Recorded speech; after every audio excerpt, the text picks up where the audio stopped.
साथियों, नमो बुद्धाय, जय भीम, जय भारत, जय संविधान। आपके बीच आने में लेट हो गए हैं। 9:30 का टाइम दिया था, लेकिन फील्ड में आते आते, घर में आते आते टाइम लगा। और वैसे ये रिकॉर्डेड सेशन है और आपके बीच में लगभग सप्ताह में एक बार आता हूँ। आज का सेशन बड़ा मज़ेदार होने वाला है और मज़ेदार इस सेंस में होने वाला है कि कुछ हम बढ़िया टॉपिक लेके आए हैं। कुछ लोग आज छत्रपति शिवाजी महाराज की जयंती मना रहे हैं। वैसे 8 अप्रैल को भी बहुत से लोग मनाते हैं और मेरा ख्याल है कि 8 अप्रैल सही तारीख है। तो वैसे 19 फरवरी को भी कुछ लोग मनाते हैं। तो टॉपिक सिंपल है और टॉपिक है कि हमारी साझी जो चिंताएं है, अभी आज की चिंताएं मतलब जो है, जो हम सब लोग आपस में बातचीत कर रहे हैं कि आज क्या होगा, कैसा होगा, और जीवन के संदर्भ में हम सोच रहे हैं कि हम क्या करना चाहिए, क्या होना चाहिए। तो सबसे पहले हमें ये समझने की ज़रूरत है कि हम आज कहाँ पर हैं। हम आज कहाँ पर है और हमें जाना कहाँ है। क्योंकि अगर हमें ये नहीं पता कि हमें जाना कहाँ है तो हम अपना वर्क बराबर नहीं कर पाएंगे।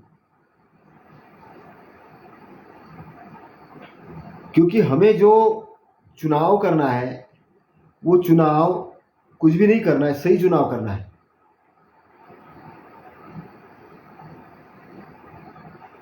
क्योंकि आज के डेट में जिस प्रकार का माहौल बना हुआ है, जैसे कुंभ का खूब प्रचार प्रसार चल रहा है और कुंभ का प्रचार प्रसार करने वाले लोग हैं, मीडिया है, इनके सभी बच्चे जो प्रचार प्रसार करने वाले मेन स्ट्रीम मीडिया है या जो प्रचार करने वाले जो लोग हैं, इनके बच्चे आज कोई आईएएस की तैयारी कर रहा है, आईपीएस की तैयारी कर रहा है, अच्छी यूनिवर्सिटी के अंदर पढ़ाई कर रहा है, या नए कंपनी को कैसे ओपन करना है, किस प्रकार से ये करना है, उस पर प्लानिंग कर रहा है। और हमारे बच्चों को, हमारे लोगों को ये बताया जा रहा है कि आपको कुंभ में नहाने के लिए जाना है। तो कुंभ में इसलिए नहाने के लिए जाना है कि धार्मिक आस्था का विषय बना के उसको एक प्रचार प्रसारित किया जा रहा है। तो कुंभ मेला, कांवड़ यात्रा, महादेव की यात्रा, चुनरी यात्रा, ये सारे लगभग एक ही प्रकार के रूप हैं और ये एक विशेष प्लानिंग की तरह से किया जाता है। उसका रीजन मुझे बहुत लंबे समय के बाद समझ में आया और मुझे ये इसलिए समझ में आया क्योंकि मैंने उस पर थोड़ा स्टडी किया। स्टडी करने के बाद मुझे ये पता चला कि हम लोग जैसे सोचते हैं ना कि उन्नति करना है, समाज के लोग पढ़ लिख जाए, आगे जाए, हमारे पास धन संपत्ति आए, देश आगे जाए, ऐसा ही हमारा जो विरोधी है वो ये सोचता है कि हम लोग पढ़ाई नहीं करें, आगे नहीं जाए, उनके गुलाम बने, उनके जो बनाए हुए सिस्टम के अंदर हम रहे। इसलिए हमारा पढ़ा लिखा वर्ग भी, मतलब बहुत बड़े लेवल पे पढ़ा लिखा वर्ग भी उनके ट्रैप के अंदर में है। क्योंकि मैं बड़े बड़े ऑफिसरों से जब मिलता हूं और मैं देखता हूं तो वो युद्ध तो लड़ रहे हैं, वो वैचारिक युद्ध तो लड़ रहे हैं, लेकिन कहां लड़ रहे हैं? हमारे लोगों के बीच में। उनको युद्ध का मैदान ही नहीं मालूम कि उनका मैदान क्या है। इसलिए सिलेक्टेड युद्ध लड़ना है अभी। और युद्ध कैसे लड़ना है? जीतने के लिए लड़ना है। हमारा संसाधन साधन अपव्यय नहीं होना चाहिए, ये सबसे पहला ये है। हम लोग सबसे बड़ी गलती क्या करते हैं, हम अपने साधन संसाधनों को बर्बाद कर रहे हैं। कुंभ मेला के नाम पे 12,000 से 13,000 करोड़ का बजट अभी खत्म हो चुका है, गवर्नमेंट का लग चुका है। एक आंकड़ा है, सोशल मीडिया के अंदर में आ रहा है इस पर लिखित में। वैसे गवर्नमेंट में 8,400 करोड़ का लगभग बजट रखा था। अब लोग जा रहे हैं, परिवार के परिवार जा रहे हैं, और क्या सोच के जा रहे हैं कि उनको मोक्ष मिलने वाला है। मुझे ये मालूम है कि जो लोगों को मोक्ष मिलने वाला है उनको मोक्ष मिले या नहीं मिले, लेकिन उसी मेले के अंदर में, कुंभ मेले के अंदर में भारतीय संविधान के विरोध में एक ड्राफ्ट जरूर तैयार हुआ। उसी कुंभ मेले के अंतर्गत शंकराचार्य ये जरूर कह रहा है कि यहाँ पे वर्ण व्यवस्था लागू होना चाहिए, वर्ण व्यवस्था धर्म है, हम जन्म से ब्राह्मण है। और उसी मेले से ये बात जरूर हो रही कि हिंदू राष्ट्र बनाना है। मतलब आपका संविधान खतरे में डाल दिया कुंभ मेले ने, हिंदू धर्म लागू करना चाहते हैं, आपके संसाधनों को गायब कर रहा है, आपको उन्नति के मार्ग खत्म किए जा रहे हैं। इधर ध्यान नहीं है, ध्यान है मेले पर। और लोग बड़े गर्व से बोल रहे हैं कि हम मेले में घूम रहे हैं, मेले में घूम रहे हैं। और कौन लोग बोल रहे हैं कि जिन लोगों पर अन्याय और अत्याचार हो रहे हैं, और जाके दान कर रहे हैं, वहां पर जाके दान भी कर रहे हैं। तो तथागत ने एक बात बोली थी, बड़ी मार्के की बात है। जब देवदत्त ने अपनी टीम अलग बना ली थी और उनकी टीम को कुछ लोग खाना खिलाने के लिए ले जा रहे थे, तो तथागत ने कहा था कि पागल कुत्ते को कितनी भी रोटी खिलाओ, कितना भी खाना खिलाओ, तो पागल कुत्ते को खाना खिलाने से उसका पागलपन दूर नहीं होना, उसको इलाज की जरूरत है। पागल कुत्ते को खाना खिलाने से पागल कुत्ते का पागलपन दूर नहीं होगा, उसका इलाज की जरूरत है। तो ये जो लोग अपना पैसा और धन संपत्ति खत्म करके, गलत जगह इन्वेस्ट करके, अपनी ऊर्जा गलत जगह इन्वेस्ट करके जिस चीज को बढ़ावा दे रहे हैं, वो पागलपन से भी ज्यादा पागलपन। मैं इसलिए कह रहा हूं पागलपन से ज्यादा पागलपन इसलिए है कि जो लोग वहां पर जा रहे हैं उन्हीं को ही गुलाम बनाने का षड्यंत्र वहां पे तैयार हो रहा है। मैं ये कहता हूं कि गवर्नमेंट के अंदर में जो बैठे हुए जो लोग हैं, जो बोलते हैं कि हम देश को बड़ी उन्नति के तरफ ले जा रहे हैं, ऐसा ही प्रचार प्रसार एजुकेशन का क्यों नहीं करते हैं, वैज्ञानिक दृष्टिकोण के लिए क्यों नहीं करते हैं, शिक्षा के लिए क्यों नहीं करते हैं? उधर तो कोई नहीं करता है। उधर दुष्प्रचार जरूर होता है कि पढ़ लिख के क्या करना है, ये जरूर होता है, नौकरी कहां लग रही है। लेकिन धर्म का प्रचार प्रसार बड़े लेवल पे किया जाता है कि धर्म है, धर्म है, धर्म है। एक्चुअल में धर्म के नाम पे इस देश के अंदर में षड्यंत्र रचा गया है, और षड्यंत्र रचने वाले 3% में से 3% लोग हैं, 3% में से भी 3%। और उन्होंने किताबें लिखी और उस किताबों को धार्मिक साहित्य घोषित करके यहां का जो स्वतंत्रता थी लोगों की, वो गायब कर दी और उनको उन शास्त्रों का गुलाम बना दिया। और शास्त्रों का गुलाम बना के हमारी पूरी संस्कृति का गुलामीकरण कर दिया। आज लोग आजाद नहीं है, गुलाम है। और गुलामों की प्रॉब्लम यह है कि इस गुलामों के लिए कुछ करने के लिए जाओ तो आप सबसे बड़े दुश्मन हो जाते हो। उनको लगता है कि हमें गुलामी में एंजॉय करने दो। कोई अगर उनसे पास में जाके बोले कि मैं जन्म से ब्राह्मण हूं, तो ये गुलाम आदमी उसकी चरण पकड़ना शुरू कर देता है और फिर उसको पूछता है कि बताइए मैं क्या करूं। फिर वो बोलता है कि 5 दिन उपवास करो, गणेश जी पर ऐसा करो, बजरंगबली को मानो, इस वास्तु दोष को ऐसा करो। उसको घुमाता है, वो ट्रैप में ले लेता है। और यही इस देश में चल रहा है, यही इस देश के अंदर में चल रहा है। और इसीलिए इस देश के लिए क्रांति होना बड़ा मुश्किल सा दिखता है, क्योंकि गुलाम लोग कभी क्रांति नहीं कर सकते, क्योंकि गुलाम लोगों को अपनी इज्जत ही प्यारी नहीं होती, गुलाम है वो।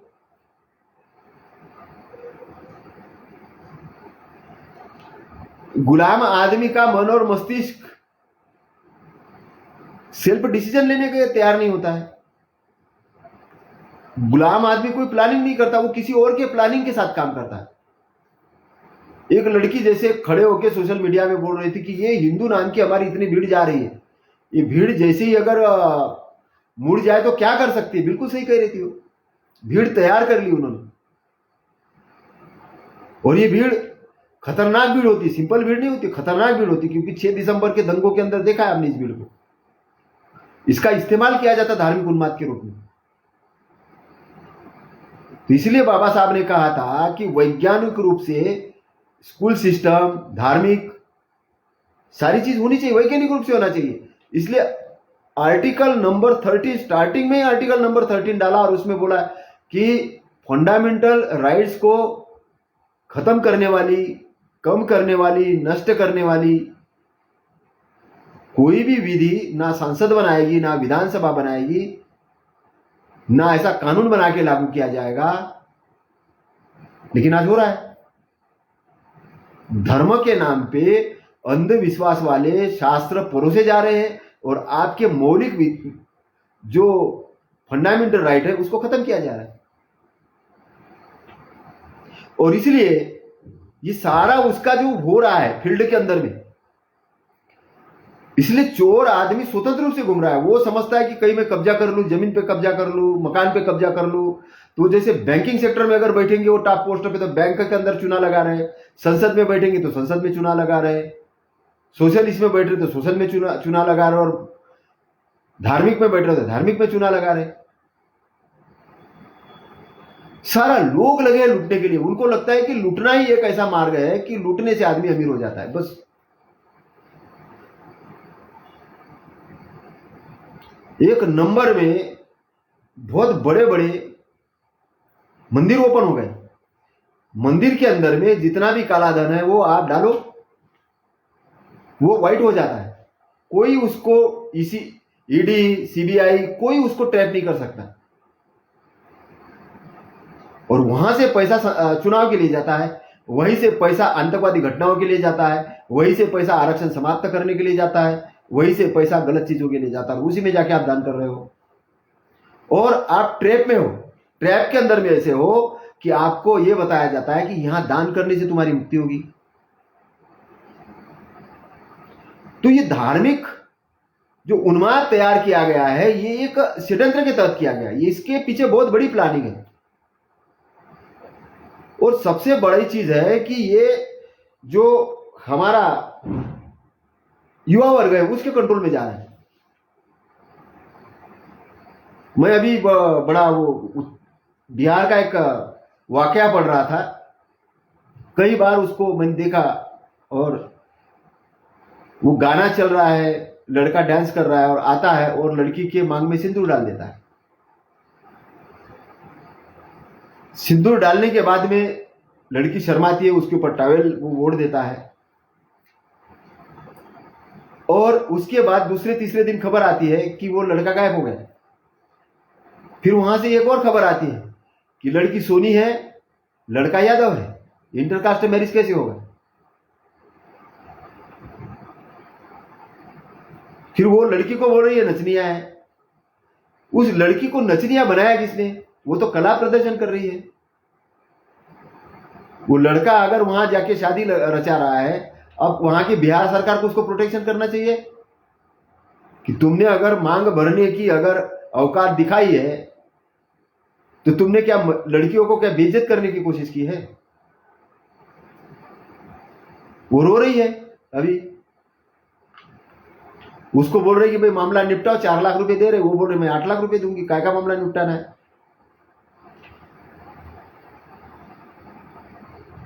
तो हम लोग एक ऐसा वातावरण क्रिएट कर रहे हैं, ये महिलाओं के मामले में अपमानजनक वातावरण है।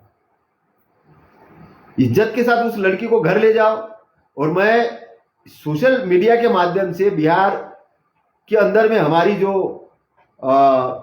एडवोकेट एसोसिएशन की टीम है उनको ये कह रहा हूं कि उस लड़की को बाकायदा उस लड़की के घर में इज्जत के साथ भेजे।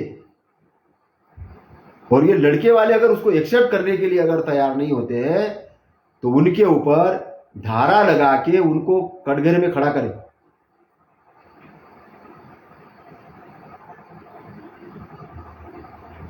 क्योंकि तुम जब मांग भर रहे थे तब कास्ट नहीं दिख रही थी, तब शादी होने के बाद कास्ट दिख रही है। एक पंडित आके बोल रहा है कि शादी नहीं लगनी चाहिए, ऐसी नहीं होनी चाहिए। क्यों नहीं होनी चाहिए? हो गई, आपने वातावरण तैयार किया। तब इतने सारे लोग थे तो तब कहां गए थे? तब क्यों नहीं रोका? तब तो आप धड़ल्ले से बढ़िया मजा लूट रहे थे, डांस कर रहे थे सारे लोग सोशल मीडिया पे।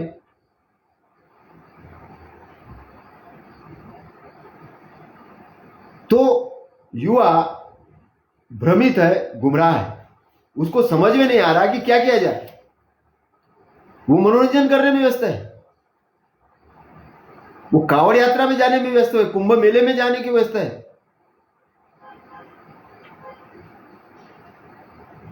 ट्रेनों के अंदर में लाइन ऑर्डर मेंटेन करने की औकात नहीं है जिन लोगों के अंदर में इतना ब्रेन नहीं है, उनकी औकात ये क्यों होती है कि देशद्रोह का मामला देशद्रोह है अगर कुंभ में नहीं आते हो तो। वो बागेश्वर धाम वाला, उसके ऊपर अभी तक क्यों नहीं सरकार ने कदम उठाया? उसके स्टेटमेंट पर उसने बागेश्वर ने माफी क्यों नहीं मांगी? इतने सारे लोग कुंभ मेले के अंदर में मरने वाले लोग कौन थे? तुमने वीआईपी एक अलग लाइन बनाई, उनके लिए नहाने के लिए अलग बनाया, उनके लिए बाकायदा पुलिस प्रोटोकॉल अलग दे रहे हो, और बाकी हमारी जनता को ले जाके वहां पे मुर्गे और बकरी जैसे मरवा रहे हो। और कुंभ मेले की बात कर रहे हो। और कुंभ मेला दिल्ली के अंदर में ट्रेन, कौन सी ट्रेन किधर आ रही, क्या आ रही, वहां मेंटेन नहीं कर पाए। डबल इंजन की सरकार है, बोले डबल इंजन की सरकार है। तो भाई जब आपके अंदर में औकात नहीं है लाइन ऑर्डर मेंटेन करने की, आपको इतनी अकल नहीं है, तो आप बुला क्यों रहे हो? आप किस चीज के लिए 12-12 हजार करोड़ रुपए का बजट खत्म कर रहे हो? 300-300 किलोमीटर का जाम लग रहा है, 80-80 रुपए की पानी की बोतल मिल रही है, लोगों को ना नहाने के लिए जगह है, ना कुछ है, तो बजट किस लिए है आपके पास? जब डिसिप्लिन नहीं है, इसका मतलब है कि 6 दिसंबर के दंगों के अंदर में जैसे आपने लोगों को मरवाया है, वैसे ही आप कुंभ मेले के अंदर में लोगों को मरवा रहे हो। आप प्लानिंग के साथ मरवा रहे हो, क्योंकि आपको इस जनता की, यहां की जनता की कोई कदर नहीं। आप इनको मुर्गे बकरे जैसे समझ रहे हो। और हमारे सोशल वर्कर लोग चुपचाप बढ़िया मजा, और उनको लगता धर्म के खिलाफ हम कैसे बोल सकते हैं। ये 2.5% के पंडे लोग, जिनको सालों को अकल नहीं है, हरामखोरों को, वो वहां पे बैठ के बोल रहे हैं कि वर्ण व्यवस्था हम लागू करेंगे, जाति व्यवस्था धर्म है। इनके ऊपर एट्रोसिटी के अंदर मामले क्यों नहीं दर्ज हो रहे? क्यों नहीं वो क्लिप उठा के वो शंकराचार्य को खड़े किए जा रहे हैं? शंकराचार्य की इतनी औकात बढ़ गई। तुम्हारे आगे पीछे 2-4 नेतागण क्या खड़े हो गए, पूजा पाठ अगर करने लग गए तो तुम महान आदमी बन गए। कॉन्स्टिट्यूशन किधर है? यहां पे आर्टिकल 13 के अंदर में महाभारत है, रामायण है, इसके अंदर में जो गलतियां छुपी हुई है उसमें शूद्र शंभू का हाथ किया गया। ये चौपाई को बाहर क्यों नहीं ले? तो प्रतिबंधित करो रामायण को। हमारे ओबीसी को, इतने संख्या में हमारा ओबीसी है, सीधा सीधा बोल रहे हैं कि शूद्र शंभू का ध्यान कर रहा था वहां पे, इसलिए हत्या कर दी। और ये पढ़ाया जा रहा है, और ये किताब बैन नहीं हो रही, मनुस्मृति का बखान हो रहा है। और कोई विधायक बन के आते हैं, मुसलमान और हिंदू मुसलमान करके दंगे भड़काना चाहते हैं इस देश के अंदर में, खूब सोशल मीडिया पे चल रहा है।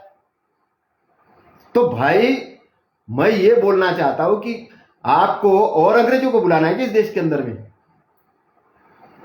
उस अंग्रेज आए और उन्होंने आपकी खाल निकाली और आपको अच्छे से रगड़ा, तब समझ में नहीं आया क्या? केवल 75 साल की स्वर्ण जयंती क्या आ गई तो भूल गई सारा कुछ।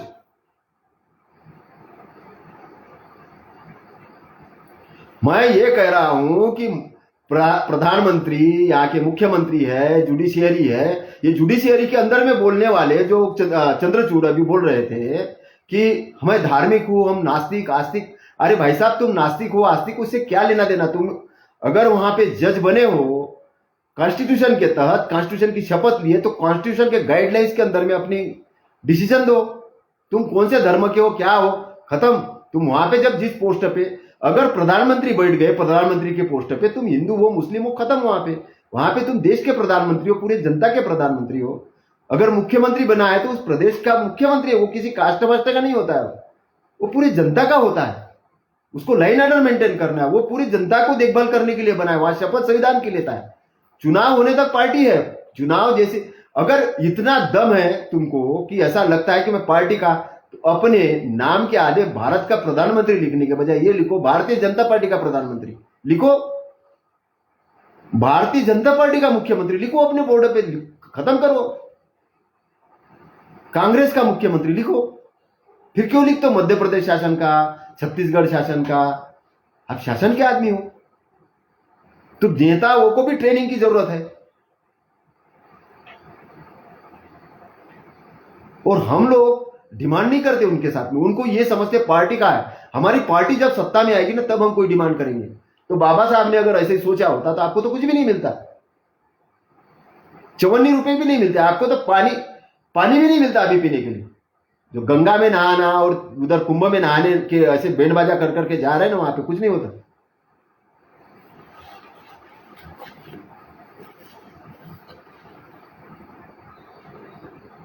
क्या है, किसी भी आतंकवादी लोगों के ट्रैप के अंदर में देश को नहीं दिया जा सकता। मैं आपको बता रहा हूं, जो लोग अपने को जन्म से ही श्रेष्ठ बोल रहे हैं और बाकी आपको नीच बोल रहे हैं, वो आतंकवादी लोग हैं, ये लुटेरे लोग हैं। इनका हिस्ट्री देखो, ये आतंकवादी लोग हैं। मैं सिद्ध कर सकता हूं आतंकवादी है। जो ये बोल रहे हैं कि हम जन्म से ही उच्च है और तुम नीच हो, जो जाति भेद और वर्ण भेद का प्रचार प्रसार कर रहे हैं, लोगों में दंगे भड़का रहे हैं, ये बलात्कार की घटनाओं को प्रोत्साहित कर रहे हैं, ऐसा साहित्य लिख रहे हैं, उसका प्रचार प्रसार कर रहे हैं, देश के विरोधी काम कर रहे हैं। तो तुम्हें इस देश को क्या बांग्लादेश बनाना है? इस देश को क्या यूक्रेन जैसा बनाना है? शांति स्थापित करने का तुम्हें कोई लगता नहीं कि इस देश के अंदर लोग आराम से रहे, शांति से रहे? तुमने जुडिशियरी के अंदर बैठ गए तो तुम क्या बॉस हो गए भाई साहब? वैसे कॉन्स्टिट्यूशन के अगेंस्ट में जाने की औकात कैसी हो जाती तुम्हारी? कॉन्स्टिट्यूशन के अगेंस्ट के तुम कैसे डिसीजन दे सकते हो? और जनता चुप क्यों बैठती जब कॉन्स्टिट्यूशन के अगेंस्ट में आती है? संसद क्या करते? संसद वाले सांसद क्यों नहीं महाभियोग लाते? राम मंदिर का फैसला दिया गया तो कॉन्स्टिट्यूशन के अगेंस्ट भी फैसला दिया गया। बुद्ध गया के अंदर में अभी वहां पे एक पंडा बैठ के बोलता है शंकर जी का लिंपिंड है, 5 पांडवों का बोर्ड लगा दिया गया, वागरा देवी का बोर्ड लगा दिया, जगन्नाथ वाला मंदिर का बोर्ड लगा दिया गया। संबोधि वाले स्थल को खत्म करने का काम कर रहे हैं। क्यों कर रहे हैं मुझे बताओ? क्योंकि जनता सोई है, जनता सब ये है, तो आप सबको नालायक ठहरा रहे हो। आगे तुम्हारी इतनी औकात है तो तुम तथागत गौतम बुद्ध जी का शोध करके बताओ। गणपति को वहां पे जाके, गणपति को भंती जी बता रहे थे, गणपति को जाके बिठा दिया, बोले सबसे विद्वान गणपति है। गणपति जी ने कौन सा साहित्य लिखा? शंकर जी और वो पार्वती है, उसने मिट्टी से बनाया गणपति को, मिट्टी से। हमारे बच्चों को यह पढ़ाया जा रहा है स्कूलों में, मिट्टी से प्रथम गौतम गणपति मिट्टी से बनाया है। और तुम ये सोचते हो कि एला नवाज की इधर पैदा हो, तुम ये सोचते हो कि यहां पे अरहतों की जमात पैदा हो। तुम बेसिक ही गायब कर रहे हो, बेसिक स्ट्रक्चर को खराब कर रहे हो, क्योंकि जानबूझ के तुम विदेश से आके डीएनए के माध्यम से यहां पे इस देश पे कब्जा बनाए हुए हो। तुम विदेशी लोग हो, क्योंकि जो जो लोग वर्ण व्यवस्था और जाति व्यवस्था मान रहे हैं, प्रचार प्रसार कर रहे हैं, वो इस देश के मूल निवासी नहीं है, वो इस देश के विदेशी लोग हैं। और ये विदेशी लोग हैं तो इस देश को खत्म करना चाहते हो। 13 टुकड़े कर दिए उन्होंने सम्राट अशोक के बाद में, अभी भी इस देश को हिंदू मुस्लिम के नाम से बर्बाद करना चाह रहे हैं, अभी भी बर्बाद करना चाह रहे हो। और तुम लोग हो कि उसको हम हिंदू है, राम राज्य लाएंगे। भैया राम राज्य लाएंगे तो शूद्र शंभू को हत्या करने के लिए लाओगे क्या? किस लिए अलाओगे? और किसी की औकात कैसी होती है कि भाई तुम नीच हो और हम ऊंचे? कॉलोनी के अंदर में, कॉलोनी के अंदर में लोग एक दूसरे को, और लोग बिल्कुल चुपचाप है, कोई गाली दे रहा तो चुप है, सरनेम बदल के चुप है। वो बोलते कि नहीं नहीं हम नहीं लड़ते किसी। तुम साले जिंदा क्या हो तुम लोग? अगर तुम्हारे पास में औकात नहीं है, तुम तो जानवर अच्छा है। जानवर पे एक डंडा मार दे तो कम से कम मुंडी तो हिलाता है वो, उससे भी गई बती औकात हो गई।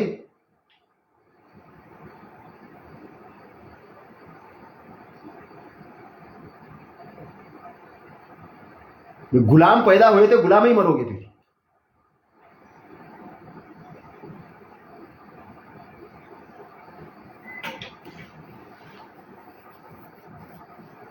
स्कूलों के अंदर से सिस्टम चेंज कर रहे हैं, खेल के अंदर कोई बजट नहीं, धर्म के नाम से अंधविश्वास फैला रहे हैं, और पैसा जमा कर करके विदेश में ले जा रहे हैं।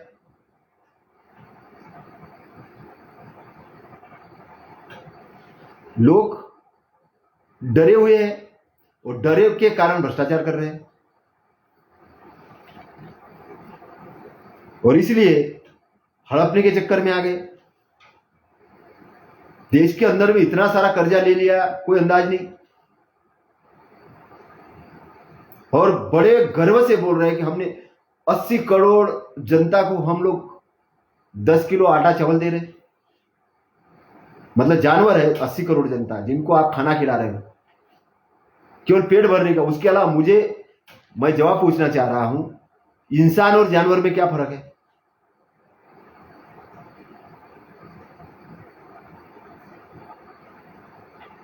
इंसान के पास एक दिमाग होता है। कम्युनिस्ट वालों ने हमारे ट्राइब बेल्ट में जाके उनको हाथ में बंदूक दे दी, बोले तुम नक्सलवादी बन जाओ। और नेतृत्व करने वाले कौन थे? ये जातिवाद मानने वाले लोग, उन्होंने नेतृत्व किया। आदिवासियों को नहीं मालूम था, और उनके अगेंस्ट में फिर दूसरी मिलिट्री खड़ी कर दी, और मिलिट्री के अंदर में वही ट्राइब को भर दिया, और ट्राइब को ट्राइब के हाथ से खत्म कर दिया।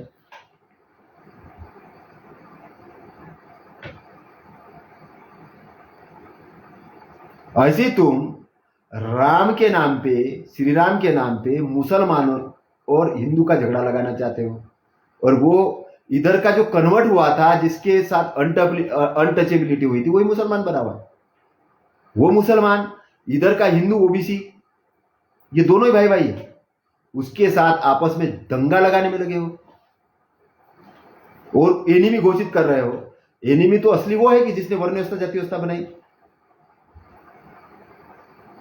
जिसने वर्ण व्यवस्था जाति व्यवस्था बनाई वो है। असली आदमी सामने क्यों नहीं आ रहा? मैं तो सोशल मीडिया में सीधा लिख रहा हूं, मैं सोशल मीडिया में सीधा लिख रहा हूं कि जिन्होंने वर्ण व्यवस्था जाति व्यवस्था बनाई है, जो प्रचार प्रसार कर रहे हैं, वो देशद्रोही लोग हैं। मैं बोल रहा हूं सीधा,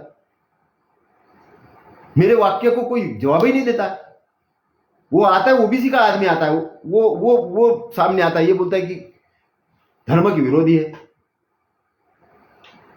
तुम्हारा धर्म तेल लेने जाएगा अगर इस देश के अंदर में ही होगा, कब्जा होगा किसी दूसरे का। क्योंकि एक साइड में चाइना बलवान हो रहा है, एक साइड में अमेरिका हो रहा है,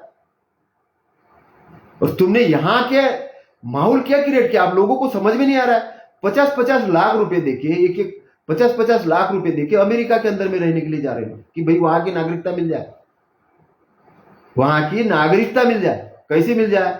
भले ही चोरी से मिल जाए। मतलब यहां का युवा इतना पीड़ित है अभी कि वो अपनी घर जमीन जायदाद बेच बाच के अमेरिका में रहना चाहता। मतलब हमने इस देश के माहौल को कितना खराब कर दिया, हमने इस देश के माहौल को कितना खराब कर दिया कि हमारा युवा अभी अमेरिका जाके रहना चाहता, और वो भी चोरी छुप के जाना चाहता, और वहां से ट्रंप उनका हथकड़ी लगा के भेज रहे हैं। अब उसके अंदर मैंने देखा, कोई भी मल्टीनेशनल कंपनी के अंदर में जॉब करने वाला आदमी है वो नहीं है, उसको तो नहीं भेजा, क्योंकि वो वैलिड वीजा लेके गया है, उसको पढ़ाया है, अंग्रेजी में उसको पढ़ाया है। और हमारे इधर के कुछ बड़े सामाजिक लोग हैं, अंग्रेजी में बिल्कुल नहीं पढ़ना, हिंदी में पढ़ना, अनपढ़ गवार रख रहे हिंदी के माध्यम से, जैसे कि हिंदी वर्ल्ड वाइड की भाषा हो गई। अंग्रेजी में नहीं पढ़ना, हिंदी में। फिर वो व्यक्ति देखता है कि अमेरिका में लोग जाके तरक्की कर रहे तो हम भी जाए, अंग्रेजी आती नहीं ढंग से, पढ़ाई लिखाई है नहीं, तो चलो भाई ड्राइवर बनने के लिए जाएंगे। फिर इन्हीं के बीच से कोई दलाल आता है, वो बोलता है कि मुझे 50 लाख रुपए दो, मैं तुम्हें पहुंचाता हूं। फिर वहां जाता है, तो अनऑथराइज तरीके से अगर वहां से भगाया जाता है तो क्या ट्रंप गड़बड़ है कि हम लोग गड़बड़ है? हम कहां पे गड़बड़ है? क्योंकि यहां का बेसिक गड़बड़ है, यहां का बेसिक गड़बड़ है। और युवाओं को यह सिखाया जा रहा है कि तुम विदेश में जाके तरक्की करोगे। अब दूसरी मैं परिभाषा बताता हूं कि यहां पे नालंदा था, तक्षशिला था, तो नालंदा के अंदर में विदेश से लोग आते थे और यहां का यूनिवर्सिटी का संचालन भिक्षु लोग करते थे। जब भिक्षु लोग करते थे तो एंट्रेंस लेने के लिए गेट पे वो भिक्षु रहता था, वो क्वेश्चन पूछता था, और जब वो विदेशी आदमी क्वेश्चन का आंसर कर देता था सही ढंग से, तब उसको एंट्री मिलती थी, नहीं तो वहीं से उसको बोलते थे कि तुम लायक नहीं हो इस यूनिवर्सिटी में घुसने के लिए।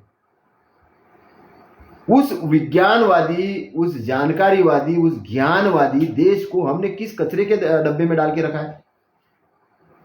हमारे इन्वेंशन सेंटर ही बंद है। और कॉन्स्टिट्यूशन कहता है कि वैज्ञानिकता डेवलप होनी चाहिए, और हम कुंभ मेले के लिए बजट दे रहे हैं, हम उज्जैनिका के लिए बजट दे रहे हैं, हम कई शंकर जी के लिंड पिंड के लिए मंदिरों को बजट दे रहे हैं। रामायण महाभारत महाकाव्य है, और महाकाव्य को हमारे राजनेता लोग हिस्ट्री का पार्ट बनाने में लगे, और जहां तथागत के स्तूप है उसको नष्ट करने में लगे हैं। उज्जैनिकी का स्तूप है जहां पे संघमित्रा और महेंद्र के स्तूप थे, वो नष्ट कर दिए गए। और तथागत के चिवर के आसंदी पे जो स्तूप बना है उसका अभी तक अनडेवलप्ड है, लेकिन सरकार बोले 600 करोड़ और वहां लगा रहे उज्जैनी का। कोई उज्जैनी हमारा है भाई, हमारा है। उज्जैनी व्यापारिक केंद्र है। तथागत के आसंदी जो बना है उसको क्यों छुपा रहे हो? सारूमारू के पास में एक जो मंदिर बनाया है, उसका नाम नहीं लूंगा, लेकिन मैं बता रहा हूं, सम्राट अशोक की बेटी जो संघमित्रा और उनके साथ वाली भिक्षुनी, वो वहां रहती थी, लेकिन उसको देवी घोषित कर दिया। ऐसे कई जगह। तो आप लोगों के माइंड पर सीधा सीधा आक्रमण किया जा रहा है। अभी लड़ाई तलवार बंदूक की लड़ाई नहीं है, हम तलवार बंदूक की लड़ाई की बात कर रहे हैं। तलवार बंदूक और ये तो तब ये इस्तेमाल करना है कि आपके जान को, शरीर को खतरा हो, आपके शरीर बचाने के लिए। अगर मेरे शरीर को खतरा है तो मैं किसी की जान भी ले सकता हूं, क्योंकि मुझे कॉन्स्टिट्यूशन अधिकार देता है। मेरे परिवार के ऊपर खतरा है तो मैं ले सकता हूं। मैं खुले चैलेंज से बोल रहा हूं। हम इतने अहिंसावादी भी नहीं, हम हिंसावादी भी है, लेकिन कब? जब हमें लगेगा। लेकिन मुझे ये पता है कि वो चांस आएगा ही नहीं, वो चांस आएगा ही नहीं, क्योंकि हम शांति से क्रांति करने वाले लोग हैं। हम डॉक्टर बाबा साहब आम्बेडकर के बच्चे हैं, और हमारी जो फिलॉसफी है, हमारी फिलॉसफी बुराई को भलाई से जीतने वाली फिलॉसफी है। हम अंगुलीमाला को भी विद्वान बनाने की भूमिका में रहते हैं कि अंगुलीमाला तू सुधर जा, तेरे को जीवन दान दे देंगे और तू समाज कार्य कर। इसलिए ब्राह्मणों को जो वर्णव्यवस्था, जाति व्यवस्था, अंधविश्वास फैलाने में लगे हैं, मैं उनसे निवेदन कर रहा हूं कि अपनी वो गड़बड़ घोटाले वाला धर्म की परिभाषा पब्लिक के बीच जाके फैलाना बंद कर दे, फैलाना बंद कर दे और समाज के लिए काम करना चालू करें। आपके पास जितना पैसा है उससे ज्यादा पैसा रहेगा। मैं ये नहीं बोल रहा कि हम आपसे धन से संपत्ति छीन रहे हैं, आपके सम्मान छीन रहे हैं, आपके साथ कुछ नहीं, लेकिन आप लोगों ने अगर वो बंद नहीं किया, आप लोगों ने हमारे लोगों को गुलाम बनाने के षड्यंत्र अगर बंद नहीं किए जानबूझ के, फिर हमें मंच पे आके नाम ले लेके बोलना पड़ेगा, आपके खिलाफ में केसेस दायर करने पड़ेंगे, आपको अरेस्ट करवाना पड़ेगा, और जो न्यायाधीश अरेस्ट नहीं करेगा उसके ऊपर भी हम लोग रोड पे आके करेंगे। फिर हम सरकार को नहीं चलने देंगे फिर, क्योंकि हमारे लिए समाज पहले प्यारा है, फिर देश प्यारा है, और यहाँ का कॉन्स्टिट्यूशन प्यारा है, यहाँ का स्वाधीन प्यारा है। हम आपको धर्म के नाम पे आतंकवादी घटना घटने के लिए बाध्य नहीं होने देंगे, करने नहीं देंगे आपको। धर्म के पीछे जाके आप छुपो मत, गड़बड़ सड़बड़ साहित्य लिख के आप छुपो मत। अगर आप ऐसा कर रहे हो और आप ये सोच रहे हो कि आप सामान्य जनता को बहका के, उनको डरा के, उनको ये करके आप गुलाम बना दोगे, तो ऐसा नहीं होगा। अभी ये भूल जाओ कि पीपल के ऊपर भूत बैठता है, साथी आसरा है, वास्तुशास्त्र दोष होता है, नवग्रह ये इधर चलती ही नहीं है, ये सब गायब है हमारे इसमें से। नवग्रह इधर कुछ नहीं होते, ग्रह है चलते हैं, वो अपना काम बढ़िया कर रहे हैं। कोई यहाँ दैत भूत नहीं है, सब इंसान है। कोई किसी को लपेटने वाला नहीं है, कोई तंत्र मंत्र विद्या इधर नहीं चलने वाली, इधर कुछ नहीं चलने वाला आपका।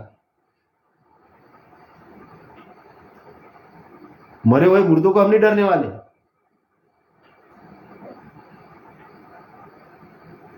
हम लोग शांत प्रिय लोग हैं, हम क्रांति करने वाले लोग हैं। लेकिन मुझे यह मालूम है कि आदमी ऐसा क्यों करता है, आदमी ऐसा क्यों करता है, क्या जानबूझ के करता है? नहीं।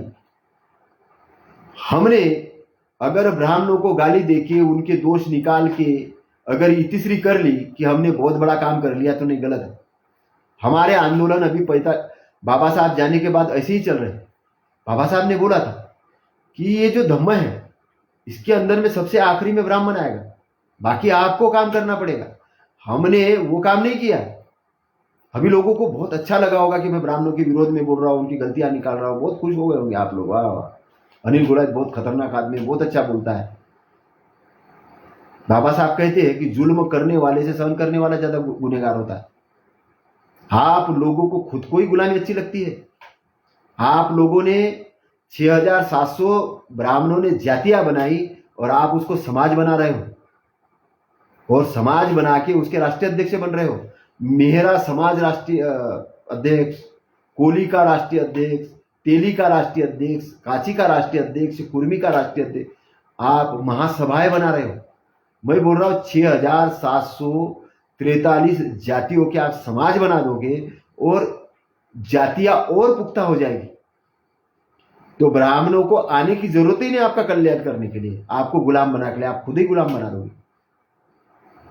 इसलिए ये नहीं भी वो नहीं है, ये नहीं भी आप वो। अभी हम आपको टारगेट में लेते हैं। आप जितने जितने राष्ट्रीय अध्यक्ष हो ना जाति के समाज पे बने हुए, हम आपको टारगेट में लेंगे। अभी आपको डॉक्टर अंबेडकर, बाबा साहब अंबेडकर का एनालिसिस आप कास्ट पढ़ना चाहिए। अगर नहीं पढ़ते हो तो आप राष्ट्रीय अध्यक्ष बन बन के समाज का सत्यानाश मत करो। आपको भी हम छोड़ने वाले नहीं, आप चिंता मत करो, आपको भी हम छोड़ने वाले नहीं। आपको भी हम बताने वाले हैं कि आंदोलन को खत्म करने का मतलब क्या होता है। आपको भी हम बताने वाले, क्योंकि एक मुझे इंजीनियर मिला, बहुत बड़ा इंजीनियर, वो बोले कि हम समाज का काम कर रहे हैं। मैंने कौन से समाज का काम कर रहे हो? बोले मैं इस समाज का राष्ट्रीय अध्यक्ष हूं, मैं इस समाज का। जाति को उस आदमी ने बोला मैं राष्ट्रीय अध्यक्ष हूं, तो मैंने कहा मैं भी उसी कास्ट का हूं, फिर तो मैं भी हो गया। नहीं नहीं नहीं नहीं, आप अलग हो, हम अलग है, हमारा वो अलग कास्ट आता, आपका सब कास्ट है, ऐसा बोला मैंने ये करने के लिए। फिर मैंने दूसरा क्वेश्चन किया, मैंने कहा डॉक्टर बाबा साहब अम्बेडकर तो हमारे जाति के थे, फिर हमारे लिए करना था, तुम्हारे लिए क्यों किया? नहीं नहीं, हम उनके लिए भी करते रहते, हमने पुतले बनाए ना बाबा साहब के। धीरे से बोले हम पंडितों के लिए भी करते, हम तो मंदिरों में भी दान देते, मूर्तियों में दान देते, अपना घुमा दिया।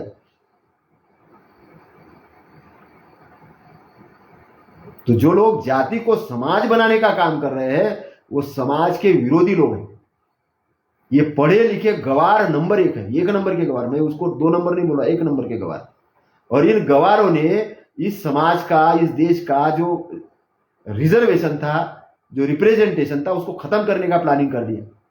क्योंकि ये गवार क्या करेंगे, ये हमारे विरोधी के साथ में गठजोड़ करेंगे, वहां से कुछ पैसा खाएंगे, कुछ पोस्टर लेंगे, कुछ अपना पैसा करके सारे समाज को बिकाएंगे और उनको बोलेंगे हमारे साथ इस जाति के इतने लाख लोग हैं, हमें ये दे दो फैसिलिटी, और ये करेंगे, समाज को बेचेंगे। और बेचने का काम उन्होंने जारी कर दिया बहुत बड़े पैमाने पे। तो भाई आपको बाबा साहब ने SC ST OBC बोला ना, तीन चीजों के अंदर इकट्ठा होने में क्या परेशानी? संवैधानिक शब्द है, संवैधानिक पैटर्न पे संवैधानिक को प्रचार प्रसार करने में क्या, ब्राह्मणवाद को या कास्टिज्म को आप लेके क्यों चल रहे हो? जिस सिस्टम ने आपके बाप दादाओं को, आपके परिवार को जानवर से भी नीचे लेवल पे रखा, आज भी आपको चमार महार भंगी और बसोड़ पता नहीं क्या क्या कहते हैं, क्या क्या गाली देते सोशल मीडिया के अंदर, किताबों के अंदर क्या क्या गाली देके, और आप लोगों को, मतलब अभी शब्द मुझे ये नहीं आ रहे, मैं बोलने नहीं चाह रहा हूं, लेकिन इतना तक नहीं है। आपका स्वाभिमान कहां पर चला गया समझ में नहीं आ रहा है। हम लोगों को लड़ाई लड़ने में लगे हैं, हमारे दुश्मन के साथ में जाके मिल लेंगे, बोलेंगे नहीं नहीं ये गड़बड़ आदमी। अभी वो एक यादव इंस्पेक्टर सोशल मीडिया में आके रो रहे थे, बोले कोई तिवारी है उसने उसको गाली दी। तो बच्चे जैसे सुबह सुबह के रो रहे थे। कास्टिज्म, पुलिस के अंदर में भी कास्टिज्म है।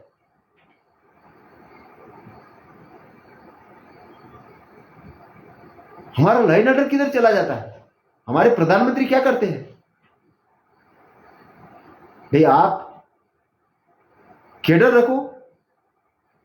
मेरे एक मित्र है, जेल विभाग के प्रमुख थे, मैंने एक दिन उनको सजेशन किया, मैंने कहा सर जेल वाले कैदियों के लिए स्पेशल प्रशिक्षण रखिए, हम लोग बताएंगे उनको क्या करना है क्या नहीं।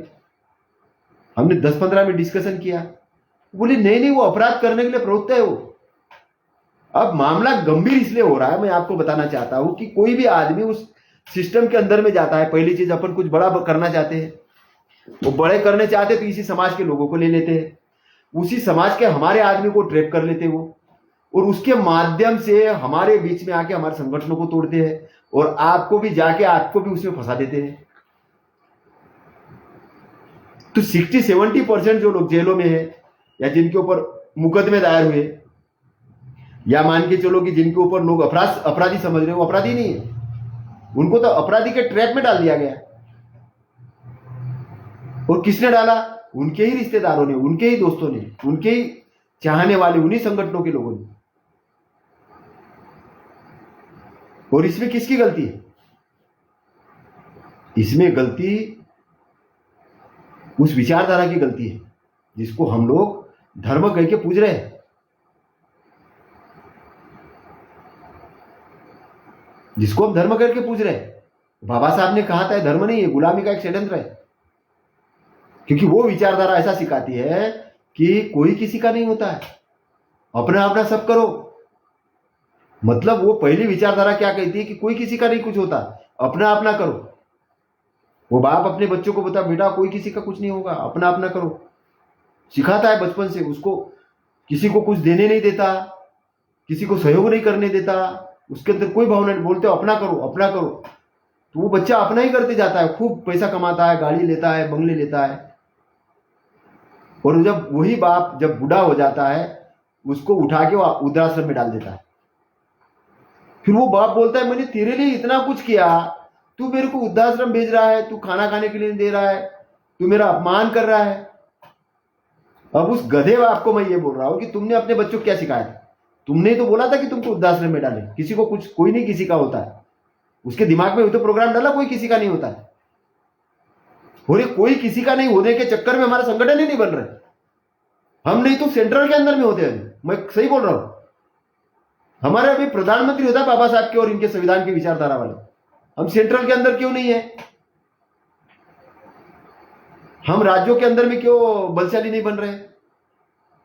क्योंकि हमने वो आंदोलन ही नहीं चलाया, हमने केवल पढ़ने लिखने का आंदोलन चलाया, पढ़ाओ लिखो और जॉब में जाओ। तो इसलिए हमारे लोग आईएएस भी बने, आईपीएस भी बने, आईआरएस भी बने, इंजीनियर भी बने हैं। लेकिन वो गुलाम आईएएस है, स्वतंत्र आईएएस नहीं है। अभी डिसीजन मेकिंग का पावर नहीं उनके पास में, वो चुटकी से लेना पड़ता है उनको डिसीजन। क्योंकि ऊपर में जो बैठा हुआ आदमी है, चाहे मुख्यमंत्री हो, वो भी डिसीजन नहीं ले सकता। कई स्टेट के मुख्यमंत्री ओबीसी वाले हैं, लेकिन वो उनके स्टेट में ओबीसी का सेंसस ही नहीं कर सकते, उनकी औकात नहीं सेंसस करने की। क्योंकि कल अगर उन्होंने मुंह से भी निकाला ना कि मेरे को सेंसस करना ओबीसी का, दूसरे दिन उनके ऊपर कोई भी ऑब्जेक्शन लगा के उनको बाहर कर देंगे। अब उनकी मजबूरी है। हम सोचते हमारे जात का आदमी, हमारे ओबीसी का आदमी मुख्यमंत्री है। आपने बनाया क्या उसको मुख्यमंत्री? आपने क्या किया अपने आंदोलन के लिए?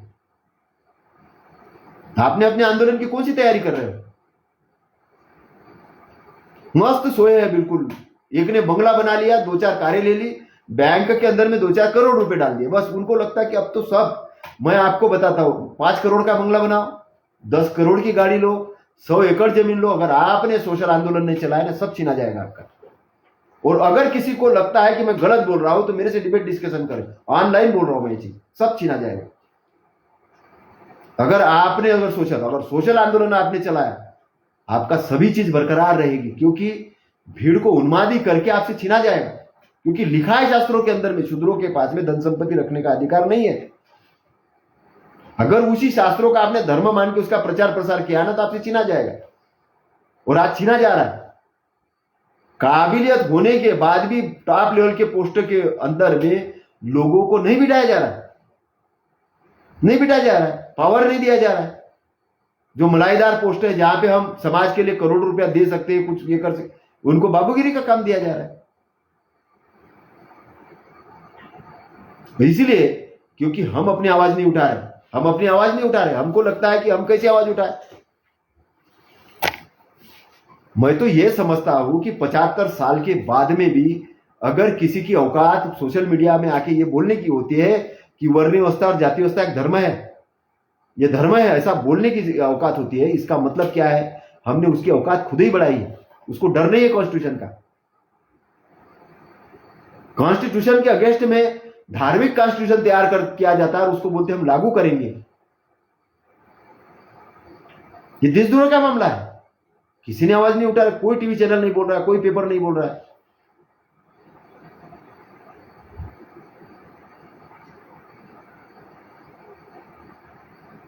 शिक्षा का बजट किधर गया?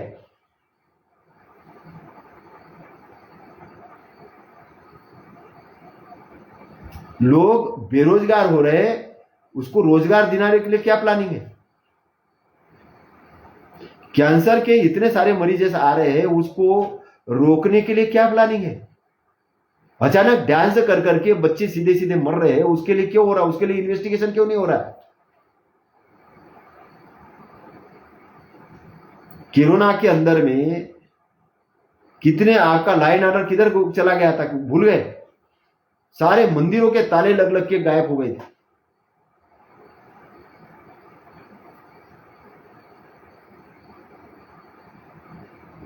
आज लोगों के घरों घरों में झगड़े हो रहे हैं, इसका रीजन क्या है?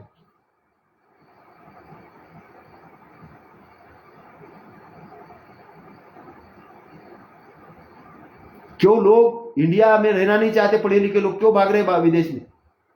क्या कारण है? जो चाइना हमारे बराबर आज से 50 साल पहले था, वो इतना आगे चला गया, हमारा ही पड़ोसी है, आज उसके ऊपर हमको निर्भर क्यों होना पड़ रहा है?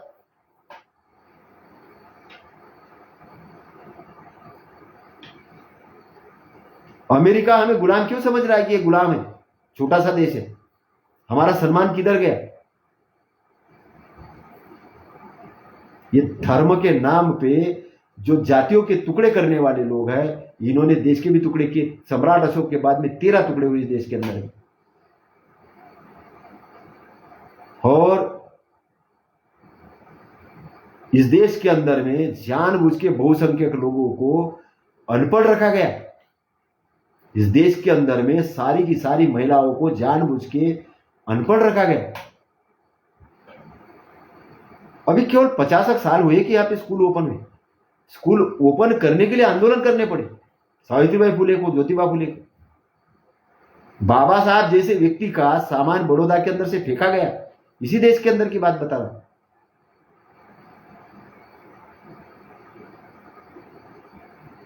और आज भी ऐसा नहीं कि आज बंद हुआ है, किसी को घोड़ी पे नहीं बिठा दिया जाता, किसी को कुछ, किसी को कुछ। वो केवल डरते एक ही चीज से कि अभी कॉन्स्टिट्यूशन है, और कुछ अगर किसी ने गड़बड़ किया तो एट्रोसिटी एक्ट लग जाएगा और अंदर हो जाएंगे, बस। इससे ज्यादा कोई डर नहीं उनका। यहां का न्यायाधीश भी अगर उसी चीज के लिए डरता है, चाहे बड़ा ऑफिसर हो, दूसरे, क्योंकि वो जागृत लोगों को। इसीलिए मैं बोल रहा हूं ना कि कॉन्स्टिट्यूशन को अगर लागू होना बंद हो जाए तो फिर देखो इस देश की क्या स्थिति होती, क्या उन्माद तैयार करते।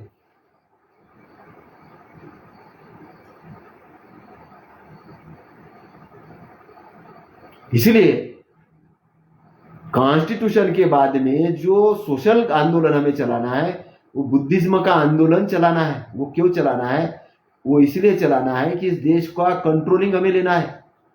क्योंकि अगर हमने इसका कंट्रोलिंग नहीं लिया तो ये भूल जाइए कि यहां पर के लोग आके आपके लिए कुछ करेंगे।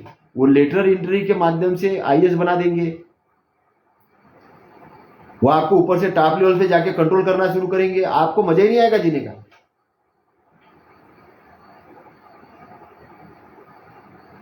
लोगों को कानूनी रूप से अपराध करने में डर ही खत्म हो गया,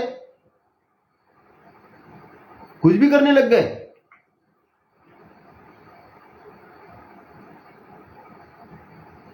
मतलब आदमी को यह लगता है कि भाई मुझे कुछ अच्छा करना है, वो तो भावना ही खत्म है।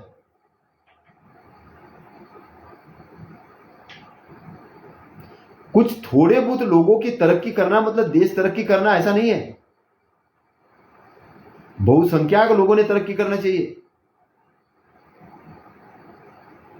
अगर 1% लोग पूरा का पूरा जीडीपी का 50, 60, 70% उनके पास अमीर हो जाए और बाकी लोग गरीबी के खाई में चले जाए, उस देश के अंदर में दंगे फैलाने से, लूटमारी करने से, चोरी करने से कोई नहीं ये करेगा। क्योंकि उस आदमी को लगेगा यहाँ खाने को नहीं मिल रहा तो जेल में जाके खा लूंगा, चोरी करेगा वो। अगर रोकना है सारी चीजें तो बैलेंस करना पड़ेगा कंट्री को। अनबैलेंस कंट्री ज्यादा दिन तक शांति नहीं रह सकती। इसलिए भाषण के साथ राशन और राशन के साथ बुद्धि की भी जरूरत है। गुलाम बन के लोगों को कितने दिन तक रखोगे?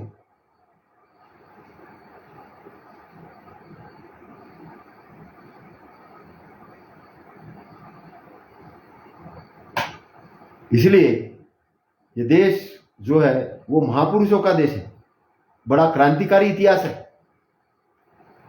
इस देश के अंदर में इतनी बड़ी सभ्यता है, मोहनजोदड़ो वगैरह की।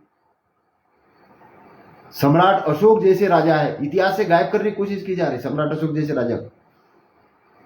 और जो लिखने वाले अनपढ़ लोग हैं जिनका कि बहुत छोटे छोटे स्टेट रहे, वो बताते हैं कि हम विश्वव्यापी शासन किया हमने। और सम्राट अशोक के शासन के 13 टुकड़े हो चुके हैं अभी। भारत मतलब जम्बूद्वीप था, उसका नाम नहीं है। वो कांचीराम साहब कहते हैं कि मुझे सम्राट अशोक का जैसा भारत बनाना है। वो बाबा साहब कहते हैं मुझे भारत को बौद्धमय बनाना है, बुद्धि से सोचने वाले लोगों का भारत बनाना है। और तथागत कहते हैं मुझे विश्व के अंदर में नैतिक साम्राज्य लाना है, धम्म का राज्य लाना है, मॉरलिटी का राज्य लाना है विश्व के अंदर में। तथागत का ड्रीम पूरे विश्व का था, उसको पूरा करने का काम सम्राट अशोक ने किया कुछ समय। विश्व के अंदर में जो कुछ भी अच्छाई है वो इन्वेंशन के कारण है, लोगों के मस्तिष्क डेवलप होने के कारण है। तो हमारा जो पूरा फोकस है वो मस्तिष्क डेवलप करने के ऊपर होना चाहिए। हमारे देश की जो संपदा है वो लोग हैं, और लोग तब संपत्ति बनते हैं कि जब उनका मस्तिष्क डेवलप होता है। अगर मस्तिष्क अनडेवलप्ड है तो वो संपत्ति नहीं होती, वो लाइबिलिटी हो जाती है। तो आज यहाँ के युवाओं को शंकर जी के नाम से दारू पिलाई जा रही, भांग पिलाई जा रही है। यहाँ पे धर्म के नाम से अवैज्ञानिक शास्त्र पढ़ाए जा रहे हैं। यहाँ पे स्किल डेवलप नाम पे कोई कार्यक्रम नहीं है। जितना भी कुछ विदेश से थोड़ा बहुत सीख के आए उतना ही चल रहा है। अपना इन्वेंशन नाम का कोई चीज नहीं यहाँ पर कि वो इन्वेंशन करेंगे। इतने जंगल खाली पड़े हुए, कोई किसी को अकल नहीं है कि वो जंगलों से अच्छी जड़ी बूटियां निकालना है, लोगों के स्वास्थ्य के लिए देना है। उसमें फलों के बगीचे लगाने, फल भी आ सकते हैं। खेती को आधुनिक रूप से सही अच्छी खेती बनाई जा सकती है। नदियों को जोड़ के और उसके बांध बना के अच्छी खेती की जा सकती है। हवा को शुद्ध करने के लिए पेड़ों का प्लांटेशन किया जा सकता है। ट्रेनिंग्स दी जा सकती, ड्राइविंग के लिए महिलाओं की इज्जत करना बच्चों को सिखाई जा सकती है। भाई लोगों की सेवा करने के हिसाब से ही व्यवसाय क्रिएट होने चाहिए। अष्टांग मार्ग के अंदर में क्या है, वही तो चीज है। मन, वाचा और शरीर और चित्त, इस चारों पर ही बात है। तो चित्त के बाद में वो बहुत बड़ा टॉपिक होगा, इसलिए मैं नहीं बोल रहा हूं। लेकिन इस धरती पर हमारा आने का ऑब्जेक्ट क्या है? इस धरती को अच्छा बनाना है। और हम तो सपना रखते हैं। मैं एक एक व्यक्ति को जो सुन रहे हैं, मुझे सुन रहे हैं, उनको ये बोल रहा हूं कि आप अपने दिमाग का डेवलपमेंट करो। हर आदमी चोर नहीं होता। आप जैसे लोगों को समझते हो ना कि चोर है, मुझे भी लोग चोर समझते हैं, बहुत बार बोलते कि इसने पैसा खाया होगा या किया होगा। मैं आपको बताना चाहता हूं कि मैं स्टूडेंट यूनियन में लीडर था, मुझे चेयरमैनशिप के पोस्ट का ऑफर हुआ था। चेयरमैनशिप में मैंने केवल केवल और केवल स्टूडेंट के 82 करोड़ रुपए का जो बजट था, वो मैंने कहा वो बजट दो। वो बोले बजट के लिए आवाज मत उठाओ, ये खाने दो हमको बजट। मैंने कहा नहीं, वो बजट दो, और इसीलिए मेरे को चेयरमैनशिप नहीं मिला। जो लोग अभी, मैं एक अपने मित्र के सामने था तो मुझे सिखा रहे थे कुछ, मैंने कहा तुम खड़े होके मेरे को सैल्यूट मारते अगर मैं उस लेवल पे जाता। मैं बोला वहां पे अपना सेक्रीफाइस किया हूं मैंने, वहां से आंदोलन मैंने साइड पे ये किया। एक व्यक्ति आए, बोले कितनी विपश्यना की तुमने, क्या किया? क्या आधा घंटा वही लेक्चर, विपश्यना विपश्यना विपश्यना। मैंने कहा आप श्रामनेर बने हो, कभी श्रामनेर बने हो? बोले नहीं। मैंने कहा 2 बार श्रामनेर बना हो। हाथ जोड़ के खड़े हो गए, नहीं बोले आपने तो बहुत अच्छा काम किया। मैंने कहा और सुनो, श्रामनेर केवल बिहार में बनने के लिए नहीं बना हो, बुद्ध गया के मुक्ति के आंदोलन के लिए श्रामनेर बना हो, वहां पे रहा हो, वहां पे रहा हो। और ट्रेन के अंदर से जान बचा के भागा भी हूं, क्योंकि मिलिट्री वालों के साथ झगड़ा हो गया था। मैं लड़ने के लिए आगे निकल गया था, मेरे को मारने के लिए बहुत लोग दौड़े थे, मैं जान बचा के भी भागा हूं। मैं ये बताना चाहता हूं, चिवर में था, कुछ दारू पी के लोग पड़े हुए थे, जगह नहीं दे रहे थे लोगों को। मैंने कहा दो भाई जगह, मेरे को मारने के लिए दौड़े। तो लाइन ऑर्डर भी कंट्रोल किया, वहां पे पुलिस का सपोर्ट किया, लिया मैंने, सीआरपीएफ वगैरह का, और सारी चीज को लाइन ऑफ कंट्रोल भी कराया। वो बुद्ध गया के अंदर में जाके एमपी का प्रतिनिधित्व करके 50,000 की सभा को भी संबोधित किया था।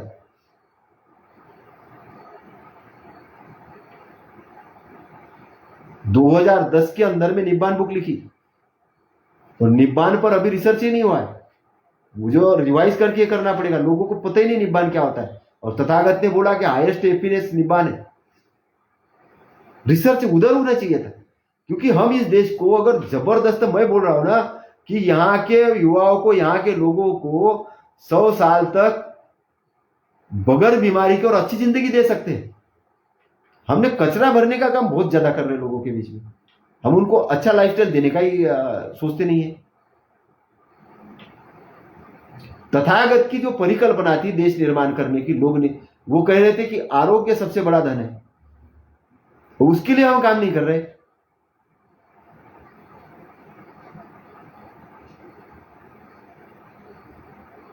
फिर प्रज्ञा प्रज्ञा है ना, प्रज्ञा की बात की तथागत।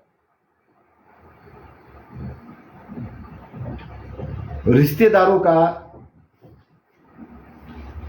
नष्ट होना बड़ी बात नहीं, धन संपत्ति का नष्ट होना बड़ी बात नहीं, लेकिन प्रज्ञा का नष्ट होना बहुत बड़ी बात है। प्रज्ञा का नष्ट होना, प्रज्ञा को, और हमने प्रज्ञा को क्या समझ लिया? प्रज्ञा को हमने समझ लिया कि प्रज्ञा का मतलब है डिग्रियां, बहुत सारी डिग्रियां ले ली तो प्रज्ञा हो गई, हमको ज्ञान आ गया, ऐसा समझ है। ज्ञान और प्रज्ञा में बहुत डिफरेंट है। जो हम यूनिवर्सिटी कॉलेज में ज्ञान देते हैं वो स्किल बेस्ड होता है, जो भी हम काम कर रहे हैं उसके अंदर में हमारा स्किल अच्छा डेवलप हो जाए। लेकिन प्रज्ञा वो चीज नहीं है, स्किल डेवलप करना मतलब प्रज्ञा नहीं होता है। प्रज्ञा डिफरेंट चीज है, इंस्टेंट डिसीजन है कि सही और गलत क्या है, और गलत को खत्म करने का काम तुरंत। प्रज्ञा का जब डेवलपमेंट होता है ना, तो आपका मुक्ति का रास्ता ओपन होता है।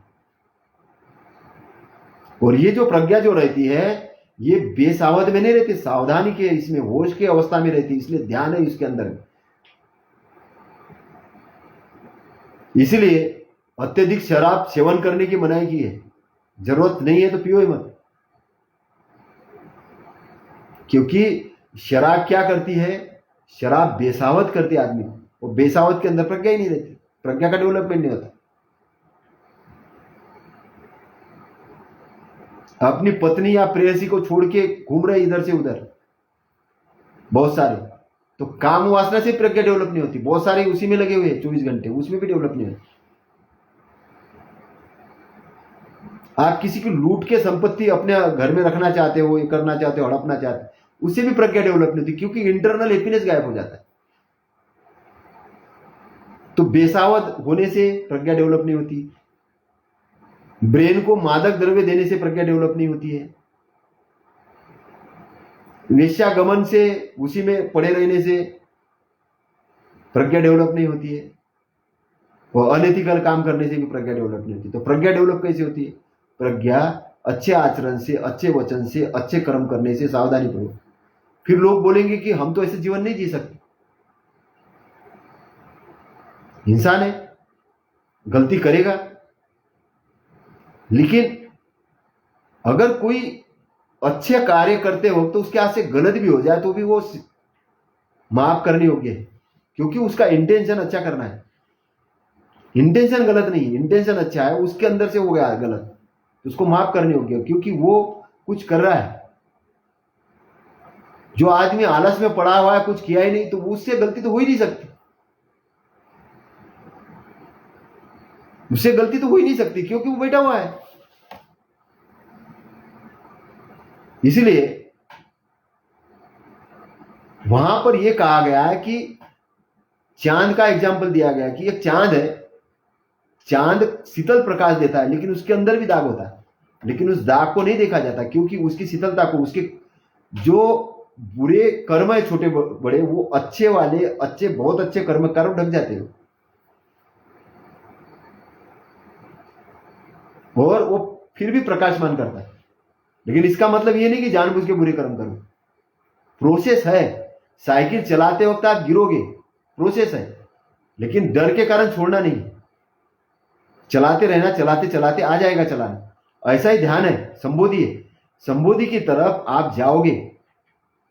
और एक ही पृथ्वी वाला सिरा है, एक ही पृथ्वी वाला सिरा है जहां पे जन्म है, मृत्यु है, क्योंकि टाइम वाला एरिया, जन्म टाइम के साथ और मृत्यु भी टाइम के साथ बनी है। वर्षे के साथ बोलते नहीं, 100 साल का हुआ, 101 साल का हुआ, 80 साल का हुआ, ये साल क्या है? ये टाइम है। टाइम मंथ, मंथ के अंदर में आवर्स कन्वर्ट होते हैं।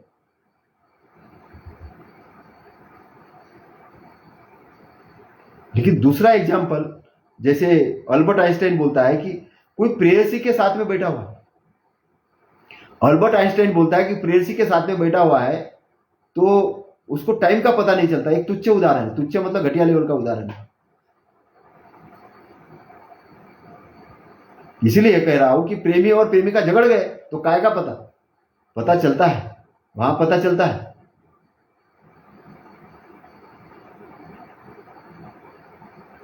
टाइम का पता वहां चलता है। लेकिन मैं उसका एक अच्छा एक एग्जाम्पल देना चाहूंगा कि एक बच्चा होता है छोटा, जो अपने मम्मी के प्यार में पड़ा हुआ है, मतलब दूध पी रहा है, रह रहा है, उसको नहीं पता। आप भी अपने बचपन को देखो, आपको नहीं मालूम कि आप 1 साल के कब हुए, 2 साल के कब हुए, जब तक आपकी चेतना नहीं डेवलप हुई अच्छे से। वो खुशी खुशी आप रह रहे, रो रहे हो, दूध के लिए ये कर रहे हो, बस उतना ही है। आपको 4, 5, 6 साल कैसे गुजरे पता ही नहीं चलता है। इसका मतलब उस बच्चे के लिए टाइम अलग है, और ये जो टेंशन में पड़ा हुआ आदमी, उसके लिए टाइम अलग है। ये टेंशन में पड़ा हुआ आदमी रात में नहीं सो पा रहा है, ये कर रहा है, वो कर रहा है, तो वो उसके लिए टाइमिंग अलग है। वो याद करता है अपने बचपन को, उस समय तो बहुत अच्छा था, स्कूल में तो बहुत मजा कर रहा था, अभी किधर चली गई, जीवन किधर चला गया। तो ये टाइम वाला एरिया और एक टाइमलेस एरिया है, 2 एरियाज है, टाइमिंग वाला एरिया और टाइमलेस एरिया। ध्यान देना मैं क्या बोल रहा हूं। आपका जो महाकाल भी है ना, उसके अंदर भी टाइम है। महाकाल, काल है मतलब टाइम, वो भी दुख में गिरा हुआ है। तो टाइमलेस जो एरिया है वो दुख से मुक्त एरिया है, और उसकी शोध तथागत ने की है। मैं आपको वही चीज समझाना चाह रहा था। और इतने बड़े शोध को हमने हवा में ले लिया। मेरे पास कोई ऐसा आदमी नहीं आया कि जिसने बोला कि चलो यार निब्बान के ऊपर और आगे के अपन शोध करते और कुछ और अच्छा करते और उसके लिए करते। इससे क्या होगा? इससे बहुत बड़ा फायदा होगा। कई लोगों के हम लोग बीमारियां दुरुस्त करवा लेंगे, क्योंकि हमें यह पता चलेगा कि जो चीज टाइम के साथ बनी है वो सारी टेम्पररी चीजें, सारी नष्ट होने वाली, सारी हाथ से छूटने वाली, वो परमानेंट ही नहीं है। जो चीज टाइम के साथ बंधी हुई है तो उसके लिए दुख क्यों मनाना? जो चीज टाइम के साथ बंधी है उसके साथ दुख ही नहीं मनाना, उसका तो एंजॉय करना है। एंजॉय करने के लिए, वो सब एंजॉय इसलिए करने के है कि आप थोड़े थोड़े पानी में अगर नहाने जाते हो तो नहाना इसलिए कि आपका नहाना है। अच्छे शुद्ध तालाब के अंदर नहाते हो तो क्यों नहाते हो? आप नहाते हो, आनंद आ रहा है।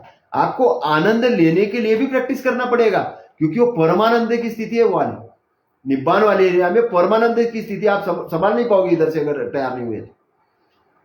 आपको इस धरती के अंदर खुशी क्यों मनाना है, अच्छा क्यों करना है, मॉरलिटी के, क्योंकि वहां पर वो सारा सिस्टम है। वहां पे पहुंचने के लिए आपको मॉरलिटी की जरूरत है। मैं पंडितों को दोष क्यों दे रहा था? क्योंकि इन बदमाशों ने क्या किया, इस देश के अंदर की थ्योरी गायब कर दी। इन बदमाशों ने, मैं बदमाश बोल रहा हूं उनको, कलम, ज्योतिबा फुले उनको कलम कसाई बोलते हैं, मैं उनको बदमाश बोल रहा हूं। उन्होंने उस निब्बान की व्याख्या शंकर जी के साथ जोड़ दी। बोले शंकर जी अजन्मा है, उसका कोई माई बाप नहीं होता है, वो निब्बान की एरिया की व्याख्या है, वो शंकर जी के साथ जोड़ी। कोई ने बोले ब्रह्मा का बेटा है, तो कुछ कुछ, लेकिन इन्होंने थ्योरी की बिल्कुल वाट लगा दी। निष्काम के बारे में उन्होंने ऐसी कहा।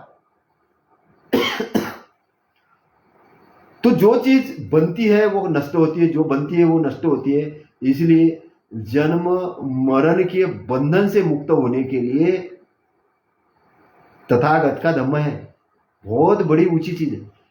समझने के लिए बहुत टाइम लगेगा, पहले तो एक्सेप्ट करने को टाइम लगेगा। मरना वो नहीं है कि आप शरीर छोड़ रहे हो मर गया, मरना नहीं है वो। मरना तो वो है कि आपको कोई मार्ग ही नहीं मिला, आप तो मरने ही वाले हो गए। मृत्यु को जितना आपका सब्जेक्ट है, मृत्यु मरना सब्जेक्ट नहीं है, जीवन आपका सब्जेक्ट है। भाई गंदगी में बार बार पढ़ना कौन सा ऐसा महान काम है? एक हमारे वो बीएचएल के जीएम डीजीएम लेवल के व्यक्ति, बड़े लेवल के व्यक्ति है।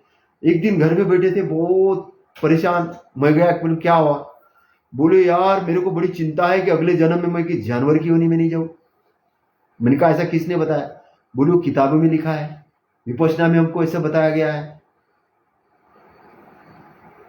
बहुत परेशान, मतलब लोग डर के कारण विपश्यना में जा रहे हैं, उनको लगता है कि अगले जन्म में वो कोई जानवर नहीं बन जाए। मैंने कहा यार ये भी बहुत दिमाग का कचरा हो गया। ऐसे क्यों हो रहा है? लोग क्यों ऐसे कंफ्यूजन है? प्रज्ञा नहीं जगी है। इसलिए तथागत ने कहा कि प्रज्ञा का नहीं होना, नाश होना बहुत बड़ा है। ये जो विपश्यना के नाम पे जो लोग जा रहे हैं, जिनकी प्रज्ञा डेवलप नहीं हो रही है, ये एक नंबर के मूड बनते आ रहे हैं। इनको तर्क डेवलप नहीं हो रहा है, एक तो पढ़ते वढ़ते कुछ नहीं है, काज और इफेक्ट का ला नहीं समझ में आ रहा, प्रतीत समुद्बार कैसे इस्तेमाल किया वो नहीं समझ में आ रहा है।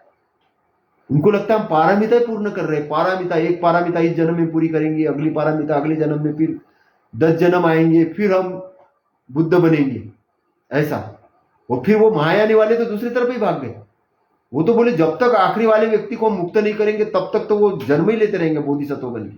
उन्होंने बोधिसत्व का कॉन्सेप्ट दे दिया, एक साइड में पारमिता वाला कॉन्सेप्ट दे दिया जातक कथाओं के माध्यम से, एक साइड में महायान के माध्यम से बोधिसत्व का कॉन्सेप्ट दे दिया। और ये बोधिसत्व का कॉन्सेप्ट और ये जातक कथा वाला पारमिता वाला कॉन्सेप्ट, इन दोनों कॉन्सेप्ट ने बुद्ध धम्म के मूल बेस को ही खत्म कर दिया। जिस चीज के लिए तथागत ने अपनी पूरी जान जोखिम में डाली, अभी किसकी औकात है कि जंगल में जाके 6-6 साल तक तपस्या करना, शोध करके निकालना, किसकी औकात है अभी कोई बताए? इतना बड़ा ज्ञान, उस ज्ञान का इन्वेंशन करने के लिए हमारे पास सेंटर्स नहीं है। और ये सरकार के अंदर में बैठे हुए एक नंबर के अनपढ़ लोग पाली के लिए यूनिवर्सिटीज ओपन करनी चाहिए थी, किया नहीं। तथागत के धम्म पे रिसर्च करनी चाहिए थी, उसके फार्मूले डेवलप करने चाहिए थे। राम राज्य लाएंगे हम, राम का मंदिर बनाएंगे, वहां करोड़ रुपए देंगे और फिर बताएंगे कि राम तो वहां पे दिख रहा है सूरज की जैसा, नकली बना के। इतना दान आया है। अरे दान का क्या खाक करोगे तुम? अपने दान का कौन सा दान है?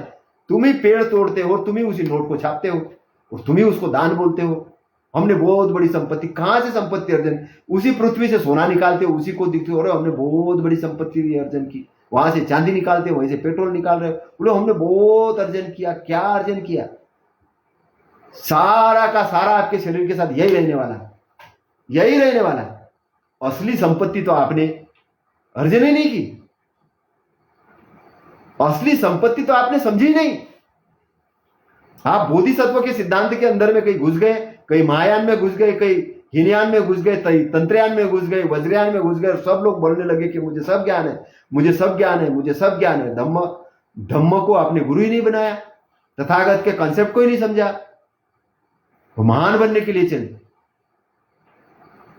आज ऐसे महान लोगों की भर्ती हो गई कि पता नहीं वो अपने आप को पता नहीं क्या समझ रहे। और अभी तो और भी ज्यादा हो गया। अभी तो ये बनते लोग नेताओं के पीछे भागने लग गए, कहीं उनको चेयरमैनशिप मिल जाए, कहीं उनको वो उनके विहारों के लिए जगह मिल जाए, ये विहार बनाने में लग गए। अभी विहारों के लिए सरकार जगह दे दे, इनके कॉन्सेप्ट ही बिल्कुल छोटे छोटे हो गए। और नेताओं के पीछे ऐसे भाग रहे कि जैसे चपरासी बन के घूम रहे। ये धर्मगुरु है कि क्या है, समझ में नहीं थे कि दलाल है। अभी तो ये वो भिक्षु है जो आरएसएस का है, आरएसएस को फॉलो करता है, राष्ट्रीय सेवक संघ को, वो बोल रहा है मुस्लिम कुरान ये नहीं मानता है, कुरान वो नहीं मानता है, ऐसे बहुत कंसेप्ट।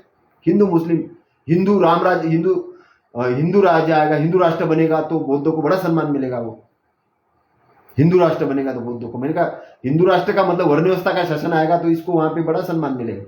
चिवर पहन के अपमान कर रहा है, हिंदू राष्ट्र बनाने में लगा बुद्धिस्ट राष्ट्र को। तो मेरा कहने का मतलब है कि हम लोगों को वो रिसर्च करना बहुत जरूरी है। मैं आपको बारंबार कह रहा हूं, वो रिसर्च करना जरूरी है। तो तथागत ने आपको बोला है, वो रिसर्च अगर कर लोगे, उसको समझ जाओगे, आपको बहुत मजा आने वाला है। आपको मरना नहीं पड़ेगा, शरीर छूट जाएगा, लेकिन आप पहले अपने आप को मुक्त कर लोगे। फिर आपको वो शरीर जलते हुए भी मजा आएगा। आप देखोगे शरीर लगेगा कि ये तो एक सामान्य घटना है, जैसे दिन में रात में सोए थे, दिन में जगे, बस ऐसी घटना, इससे ज्यादा कुछ नहीं है। फिर मृत्यु से डरोगे नहीं, क्योंकि आपने जान लिया हो। अभी हम मरने से डरे हुए हैं, पता ही नहीं क्या है, इसलिए भाग रहे हैं मोक्ष के लिए। नदी में नहाए कि मंदिर में जाए कि पंडित को दान दे कि क्या करे क्या नहीं, पूरे भयानक तरीके से क्या होगा हमारे बच्चों का, किधर किसका क्या होगा, रात रात सो नहीं रहे, पूरे डिस्टर्ब है। और इसलिए कहीं दारू पी रहे, तो कहीं नाच गाना कर रहे, मतलब अस्त व्यस्त जीवन हो चुका है। कभी कभी अभी ध्यान की अवस्था में आओ तो लगता है कि हम कहां पे पजड़े में फंस गए।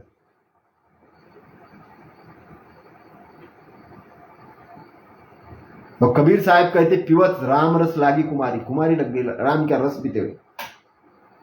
और तथागत कहते कि धम्म रस, जहां तथागत धम्म रस की बात करते हैं, कबीर साहब राम रस की बात करते हैं। और हम लगे हिंदू राष्ट्र बनाने में, राम राज्य लाने में, लेकिन राम का पता नहीं, ना धम्म का पता है, ना उस रस का पता है।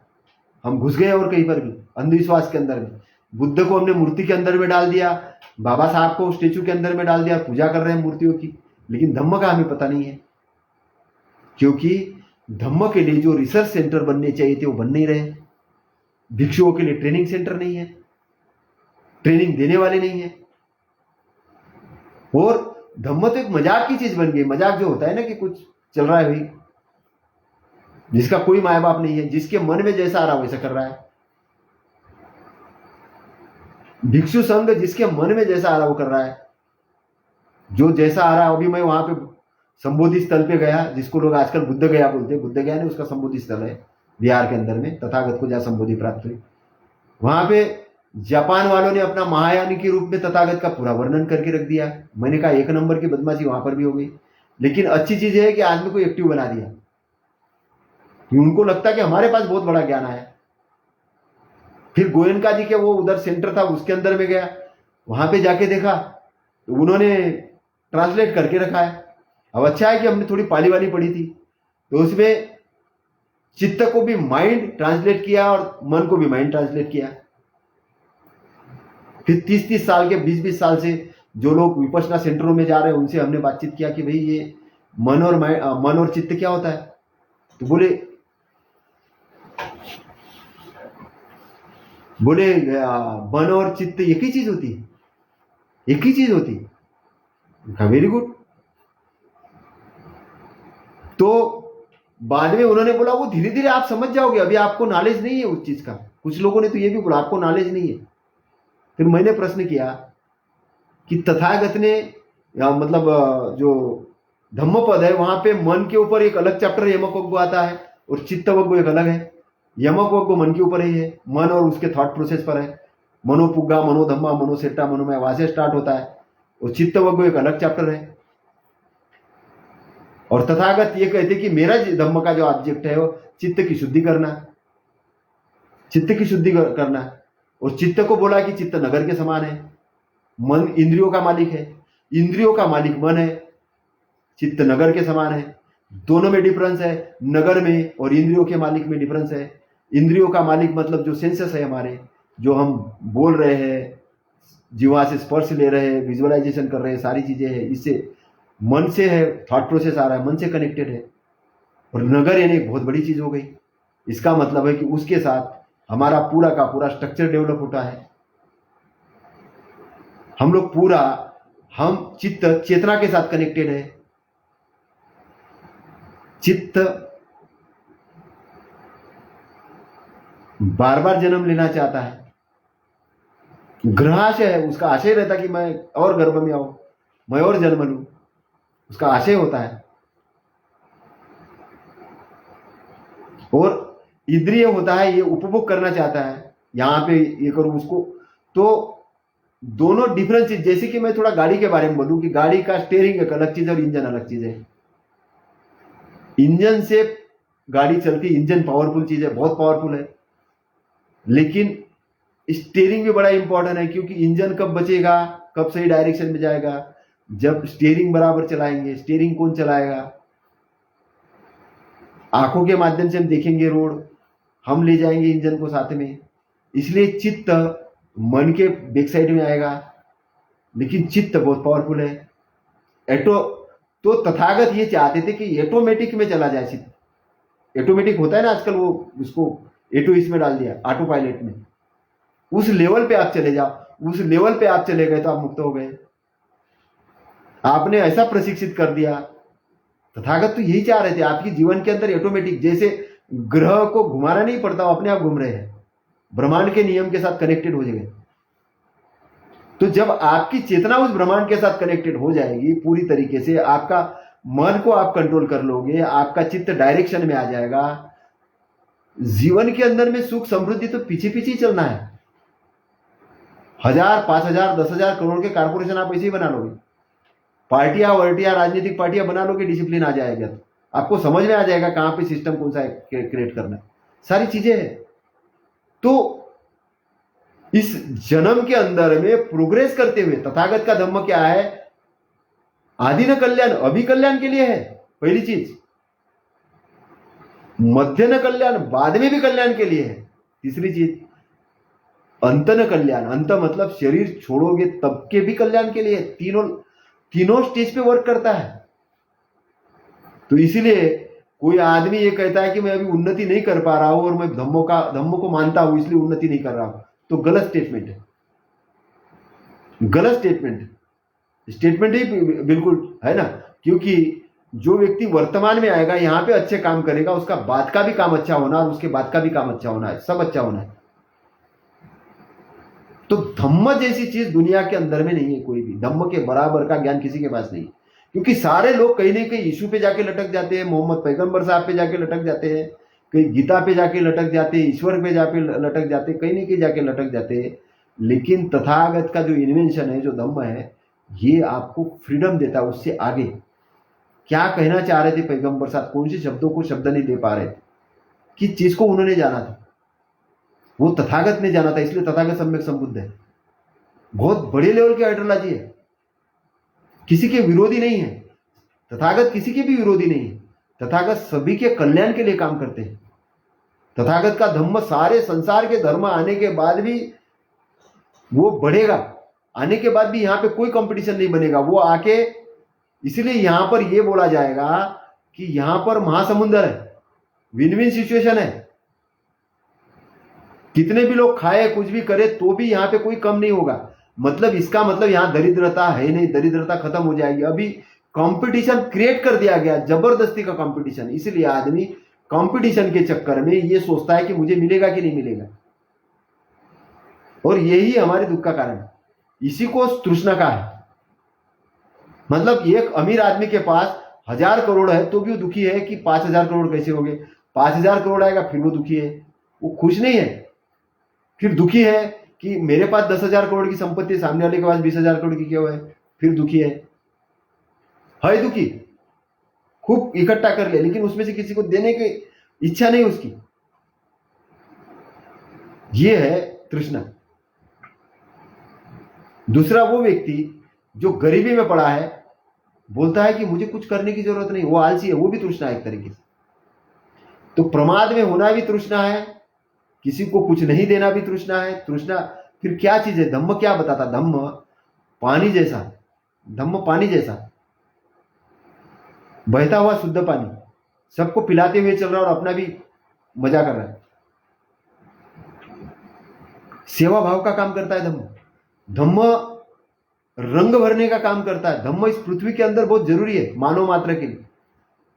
धम्म लोगों के मेंटेलिटी को ठीक करता है। धम्म करुणा की बात करता है। धम्म के अंदर में आया हुआ व्यक्ति अपने माता पिता की देखभाल करेगा, अपने बच्चों का बढ़िया पालन पोषण करेगा, संसार के लिए एक अच्छा व्यक्ति बनेगा, वो करुणावान बनेगा, मैत्रीवान बनेगा, बहुत बड़ी चीज बन जाएगी। और उसके कारण प्रकाश निर्माण होगा, आनंद निर्माण होगा, परमानंद की घटनाएं घटेगी, आपको मजा आएगा। ये दुख मनाने का काम नहीं है धम्म का। ये जो अभी आप जिनको साधु वाधु कहते हो ना, जो कांटे में सोए हैं, तो कोई दाढ़ी बड़ा है, तो कोई नंगे है, तो कोई गाली दे रहा है, ये धम्म वाले लोग नहीं, ये विक्षिप्त लोग हैं, एक तरीके के बीमार लोग हैं। कुछ लोग भोग में लगे हुए, रात दिन शराब पी रहे, लड़कीबाजी में लगे, ये भी एक तरीके से बीमार लोग हैं, क्योंकि वो मजा मोद ढूंढ रहे, लेकिन वो मजा होती ही नहीं है। क्योंकि महिलाओं के साथ कब तक क्या करोगे? जब तक शरीर में जान है तब तक, और बूढ़े हो गए तो कुछ नहीं कर पा रहे, फिर परेशान है। यार हम जवानी में ऐसा करते थे, वो करते थे। भोग परमानेंट नहीं है, पैसा साथ में लेने जाके वो भी परमानेंट नहीं है। गाड़ी घोड़े आज अच्छे लग रहे, कल खराब हो गए, अरे यार खराब हो गए, टेम्पररी है। शरीर भी ऐसा ही है, शरीर भी परमानेंट नहीं है। राजे महाराजे सब मरे, हम भी मरने वाले हैं। तो मरने के डर तो खत्म ही करो, फिर है क्या जीवन में? है वही है जो असली चीज है, तथागत ने जो ढूंढ के निकाली है, जिसको मोक्ष मोक्ष बोल रहे हो ना। गवर्नमेंट ऑफ इंडिया ने 12,000 करोड़ का बजट दिया। मैंने कहा मेरे हमको भी भैया कुछ नहीं जाता तो 1000 करोड़ का बजट दे दो इस इन्वेंशन के लिए। मैं निवेदन करता हूं नरेंद्र मोदी साहब को, हमारे डॉक्टर मोहन यादव साहब को, कि पाली के ऊपर यूनिवर्सिटी ओपन करे, मध्य प्रदेश से स्टार्ट करे, बिहार के नीतीश कुमार जी को बोल रहा हूं वहां पे कुछ करे, बढ़िया मुक्त करे पंडों की इससे, और इन्वेंशन करे। क्योंकि हम लोगों की जिम्मेदारी है धम्म की व्याख्या करना, ढंग से व्याख्या करना। भिक्षुओं के लिए ट्रेनिंग सेंटर ओपन करे, इन्वेंशन करे, वहां पे सारी टेक्नोलॉजी मिलेगी आपको। बहुत सारा अभी इन्वेंशन बाकी है, जो अभी मंगल ग्रह और उसके बाद वाले ग्रह में कहां पर जीवन होगा, ऐसी जो कल्पना इलान मास्क कह रहे हैं और बोल रहे हैं कि हमारे पास बहुत सारा ज्ञान है, हम तो इतना रॉकेट वाला स्पीड बनाएंगे। मैं इलान मास्क जी से ये कहता हूं, या डोनाल्ड ट्रंप जी से, कि ठीक है आपका इन्वेंशन बहुत अच्छा इन्वेंशन है, लेकिन हम लोग भी इन्वेंशन वाले लोग हैं, हम भी टाइमलेस एरिया के इन्वेंटर लोग हैं। हमारे यहाँ पे तथागत हुए, जन्म और मृत्यु के बंधन से मुक्त होने वाला ज्ञान हमारे पास में है। हमें वो कल्पना में नहीं जाना, हमारे पास में बहुत बड़ा ज्ञान है, लेकिन हमें अपने ज्ञान पर ना जानकारी है ना कुछ है। क्योंकि इस ज्ञान को यहाँ के पंडों ने चुरा लिया और बाकी लोगों के पास ज्ञान था, उसको बोले कि तुम तो अनपढ़ रहो। वो सारा ज्ञान साहित्यों में पड़ा हुआ है। हमने कबीर साहब की मजाक बना के रखी, कोई बीजक के बारे में लोगों को स्टडी नहीं, संत रैदास साहिब के बारे में जानकारी नहीं, नामदेव के बारे में जानकारी नहीं, हमें मीरा के बारे में ढंग से जानकारी नहीं, हमें थेरी का आता है, जितनी अच्छी अच्छी थेरियां महिलाएं हुई है भिक्षुनी, कोई जानकारी नहीं। हमें कितने सारे रिसर्च में जानकारी नहीं, हमारे साहित्य धूल मिट्टी चाट रहे हैं, वो बच्चे लगे हुए हैं राम नाम जपना और पराया माल अपने में। इसलिए बुद्धिज्म की थ्योरी जो है, ह्यूमन डेवलपमेंट की थ्योरी है, मेंटल डेवलपमेंट की थ्योरी है, चित्त को, सबकॉन्शियस को ठीक करने की थ्योरी है। इसलिए इस देश के अंदर में वर्ण व्यवस्था, जाति व्यवस्था के लिए कोई स्थान नहीं है। इस देश के अंदर में बुराई के लिए कोई स्थान नहीं है। यहाँ पे हम अच्छाई निर्माण करके रहेंगे और हम अच्छाई का आंदोलन चलाएंगे। मेरी बातें कड़वी लग सकती है, मेरी बातें बुरी लग सकती है, लेकिन मेरा इंटेंशन आपको चोट पहुंचाना नहीं है, आपको दुख पहुंचाना नहीं है, आपके जीवन के अंदर में खुशी डालना है, आपको आपके गलत विचारों से दूर करना है, आपके परिवार के अंदर में सुख समृद्धि लाना है, आपका इस जीवन के अंदर में अच्छे लेवल पे ले जाना मेरा मकसद है। मैं इस मकसद से बात कर रहा हूं। और हो सकता है कि मैंने कोई चीज आपको गलत भी बोली हो, तो हो सकता है कि आपको गलत लगी हो, तो उसको एक नींबू की कड़वी पत्ती समझ के खा लेना। वो कभी कभी हाजमे के लिए जरूरी होते कड़वा भी खाना, क्योंकि मीठा खाने से क्या होता है, बहुत बार पेट में कीड़े हो जाते हैं, उसको मारने के लिए वो जरूरी होता है।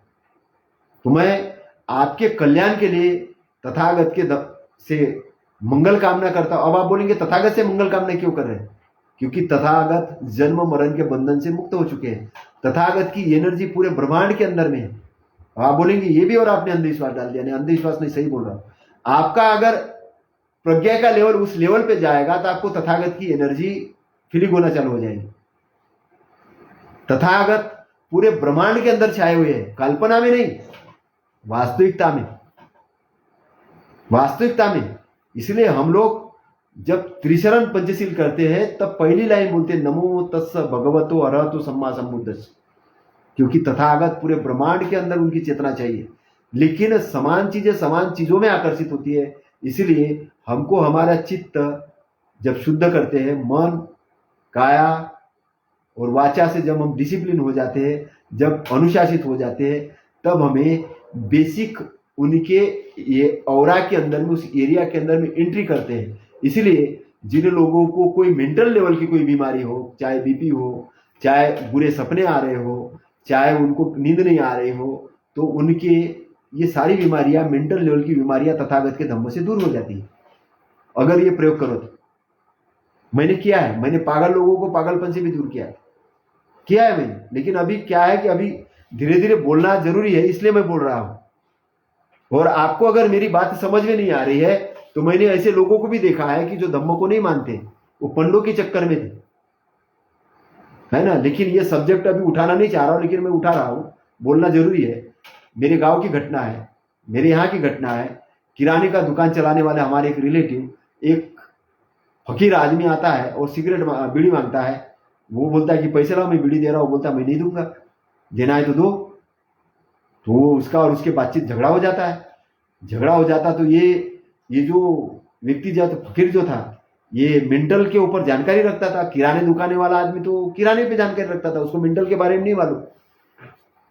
तो उसने बोल दिया उसको कि देख, अब तू, तेरे ऊपर मुठ मारूंगा मैं, तेरे ऊपर मैं मुठ मारूंगा और इस पूर्णिमा के दिन तू खत्म हो जाएगा, बोल दिया। अब ये जो थॉट है, अगर आपको भी किसी ने बोला लेकिन आपने उसको लिया ही नहीं, उसने लिया ही नहीं, तो वो कोई फर्क नहीं पड़ेगा आप पे, पहली चीज। लेकिन अगर आपने एंट्री किया तो फर्क पड़ेगा। कैसा फर्क पड़ेगा? वो गया अपने पड़ोसी के पास बताने के लिए, अरे वो आदमी आया था, उसके साथ मेरा झगड़ा हुआ, उसने तो ऐसे बोल दिया, उसने तो ऐसे बोल दिया। अब वो भी ज्ञानी आदमी बहुत, उसने बोला ये आपके ऊपर लागू होगा ना, वो केवल आपके एरिया के अंदर में होगा, तो आप इसलिए ससुराल चले जाओ। तो आदमी ससुराल आ गया। ससुराल में लोगों को बोला कि भाई मैं इस कारण से ससुराल में आ गया। तो गांव में आके लोगों ने फिर और 1.5 से आने लोग मिले, उन्होंने बोला अरे नहीं, फर्क नहीं पड़ता, वो तो उस आदमी ने बोला तो ऐसा तो हो ही जाएगा। फिर आदमी डर गया। अब वो पूर्णिमा आने में 2-3 दिन, तो तब से उसकी तबीयत खराब होने लग गई, घर में चिंता। और हमारे सामने की घटना है, मतलब मैं बहुत उसका साक्षी हूं उस चीज। 9 बजे रात के रोना धोना चालू कि अब 12 बजने वाले हैं। 10 बजे फिर तो और लोगों का मजमा शुरू हो गया। 11 बजे, 11:30 बजे, और उसके बाद उसकी पत्नी ने रोना शुरू कर दिया कि अब तो 12 बजने वाले हैं, पति जाने वाला है। वो पति को एहसास हो गया कि अब तो मैं जाने वाला हूँ। 12 बजने ही वाले थे, उसको अटैक आ गया, खत्म हो गया। अब आप बोलेंगे कि वो आदमी खत्म कैसे हुआ, अटैक आके खत्म कैसे हुआ? क्योंकि उस विचार ने उसके ब्रेन पे काम किया। उस ब्रेन को सही है करके डराने का काम किसने किया? उन अंधविश्वास लोगों ने किया, उस अंधविश्वास वाले लोगों ने किया। और क्यों किया? क्योंकि उस आदमी ने अपने आप में एक्सेप्ट किया, इसलिए वो मर गया, इसलिए वो अटैक से मर गया। ये सत्य घटना बता रहा हूं। ऐसा क्यों हुआ? ये ताकत है, ये ताकत है चित्त के अंदर में, ये ताकत है चित्त के अंदर में। और ये कैसा करता है चित्त में काम, मैं बताता हूं।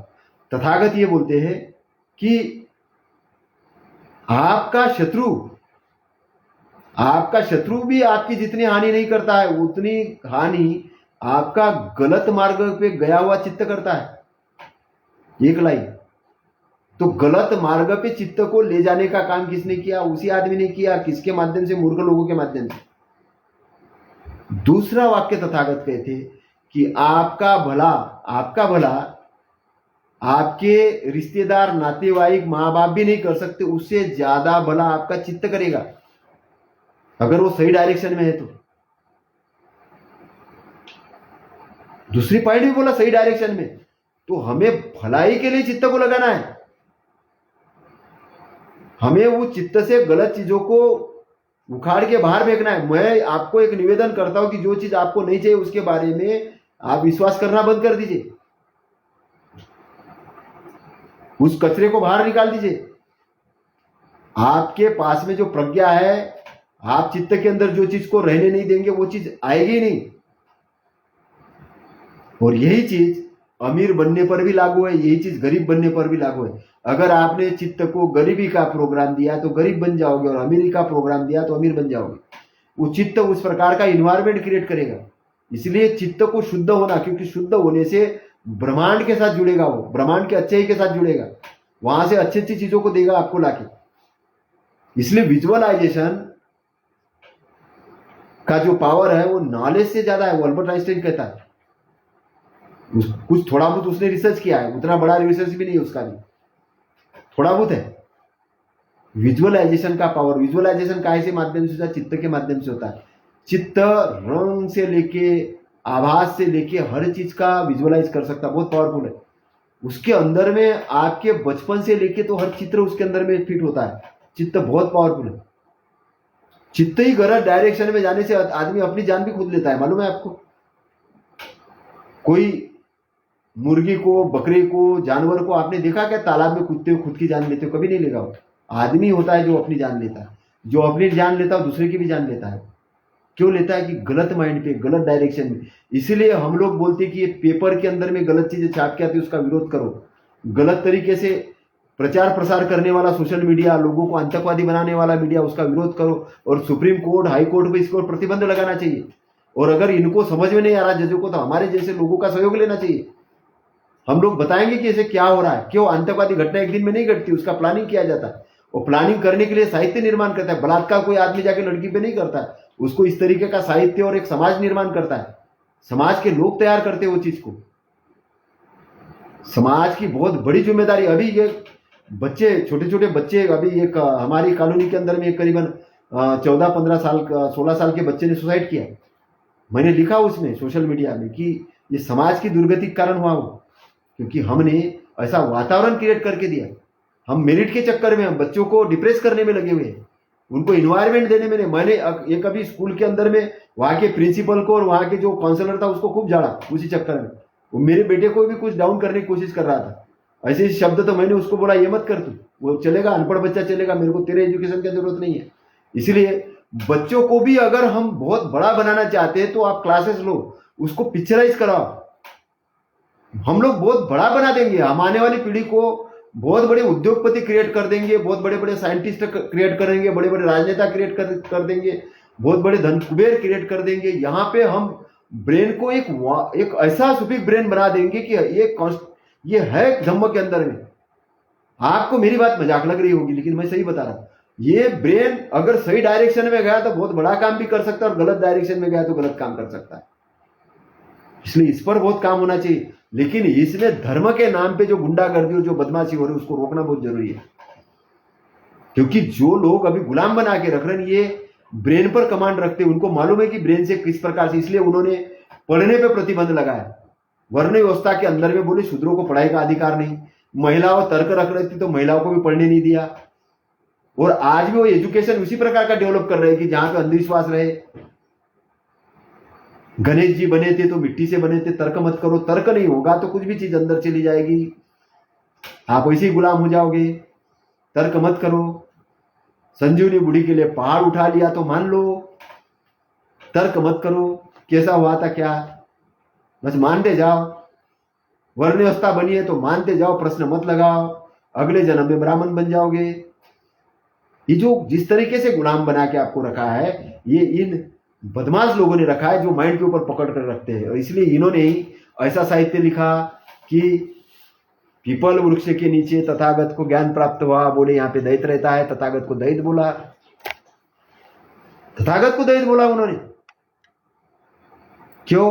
क्योंकि वो मार के एरिया में, बुराई के एरिया में फंसे हुए हैं। और बुराई के एरिया में जो आदमी फंसता है वो क्या करता है, वो चाहता है कि मैं ही बड़ा बनूं, मेरे को ही सारी चीजें मिले, मेरा ही सम्मान हो, लोग मेरी बात सुने, लोग, मैं किसी को कुछ नहीं दूं, लोग मेरे पैर पड़े। वो सारा कुछ मैं चाहता है, किसी को खुश नहीं देखना चाहता है। इसलिए जो आदमी बहुत डिंग कर रहा है आपके बीच में आके कि मैं अमीर हूं और आपके गरीबी पे हंस रहा है, समझ जाओ ये मार के एरिया में है। अगर ज्ञानी आदमी है तो आपको सपोर्ट करेगा, आगे बढ़ने के लिए सपोर्ट करेगा, आपको बुराई से बाहर निकालने के लिए सपोर्ट करेगा, आपको आगे बढ़ाने के लिए सपोर्ट करेगा, आपका अच्छा हितैषी बनेगा। इसलिए तथागत ने कहा कि मैं आपका कल्याण मित्र हूं, मैं आपका मित्र हूं, लेकिन कैसा मित्र हूं, कल्याण मित्र हूं। इसलिए तथागत ने जो धम्म दिया, कौन सा धम्म दिया, सद्धम्म दिया। तथागत ने मार्ग दिया, कौन सा सन्मार्ग दिया। मार्ग में भी 3 मार्ग होते हैं, एक होता है अमार्ग, एक होता है मार्ग और एक होता है सन्मार्ग। मार्ग यानी जहां भीड़ जा रही है, ये मार्ग है। अमार्ग यानी गलत लाइन पे जा रही है। लेकिन सन्मार्ग जांच के परख के जा रही है, जांच के परख के काम कर रहे हैं, सोच समझ के काम कर रहे हैं, वो सन्मार्ग है। जहां सन्मार्ग से आदमी चलता है, मन वाचा और काया से जब अच्छे कर्म करता है तब उसको सम्यक दृष्टि प्राप्त होती है। और सम्यक दृष्टि उसी को प्राप्त होती है जो काज और इफेक्ट के ला को समझता है, जो प्रतीत्य समुत्पाद को समझता है, जो काज इफेक्ट के ला को समझता है। किसी भी घटना को इस पृथ्वी के अंदर में जो घटना होती है किसी कारणों के कारण होती है, अचानक नहीं होती है। बस जिस चीज का आदमी को नहीं मालूम उस चीज के बारे में वो अपनी कल्पना करते रहता है। बाकी यहाँ पर कार्य कारण, कार्य और परिणाम, इस पर ही सारी घटनाएं, प्रतीत्य समुत्पाद पर पूरा पृथ्वी तल चलता है।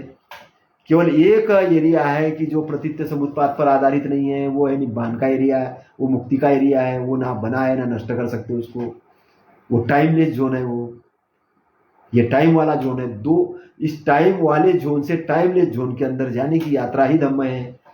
और उसके लिए नाव का काम आपके लिए धम्म करेगा, जो तथागत ने व्याख्यात किया है 45 साल तक। उस गाइडलाइंस को फॉलो करना है, उनके जानकारी को फॉलो करना है, उसको ये स्टडी करना है। 24-25 साल तक पढ़ाई करते करते समझते समझते यहाँ तक पहुंचे हैं और आगे पहुंचना है। लेकिन आज भी हम बोलते हैं कि हमको थोड़ा सा ज्ञान मिला है, परिपूर्ण नहीं हुए हैं, हम भी पढ़ रहे हैं, हम भी सीख रहे हैं।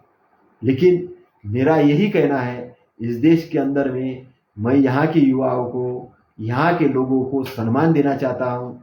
यहाँ के लोग अच्छे बने, यहाँ के साधु संत असली साधु संत बने, जो लोग नकली पंडे बने हुए असली पंडे बने, जो नकली ब्राह्मण बने असली ब्राह्मण बने।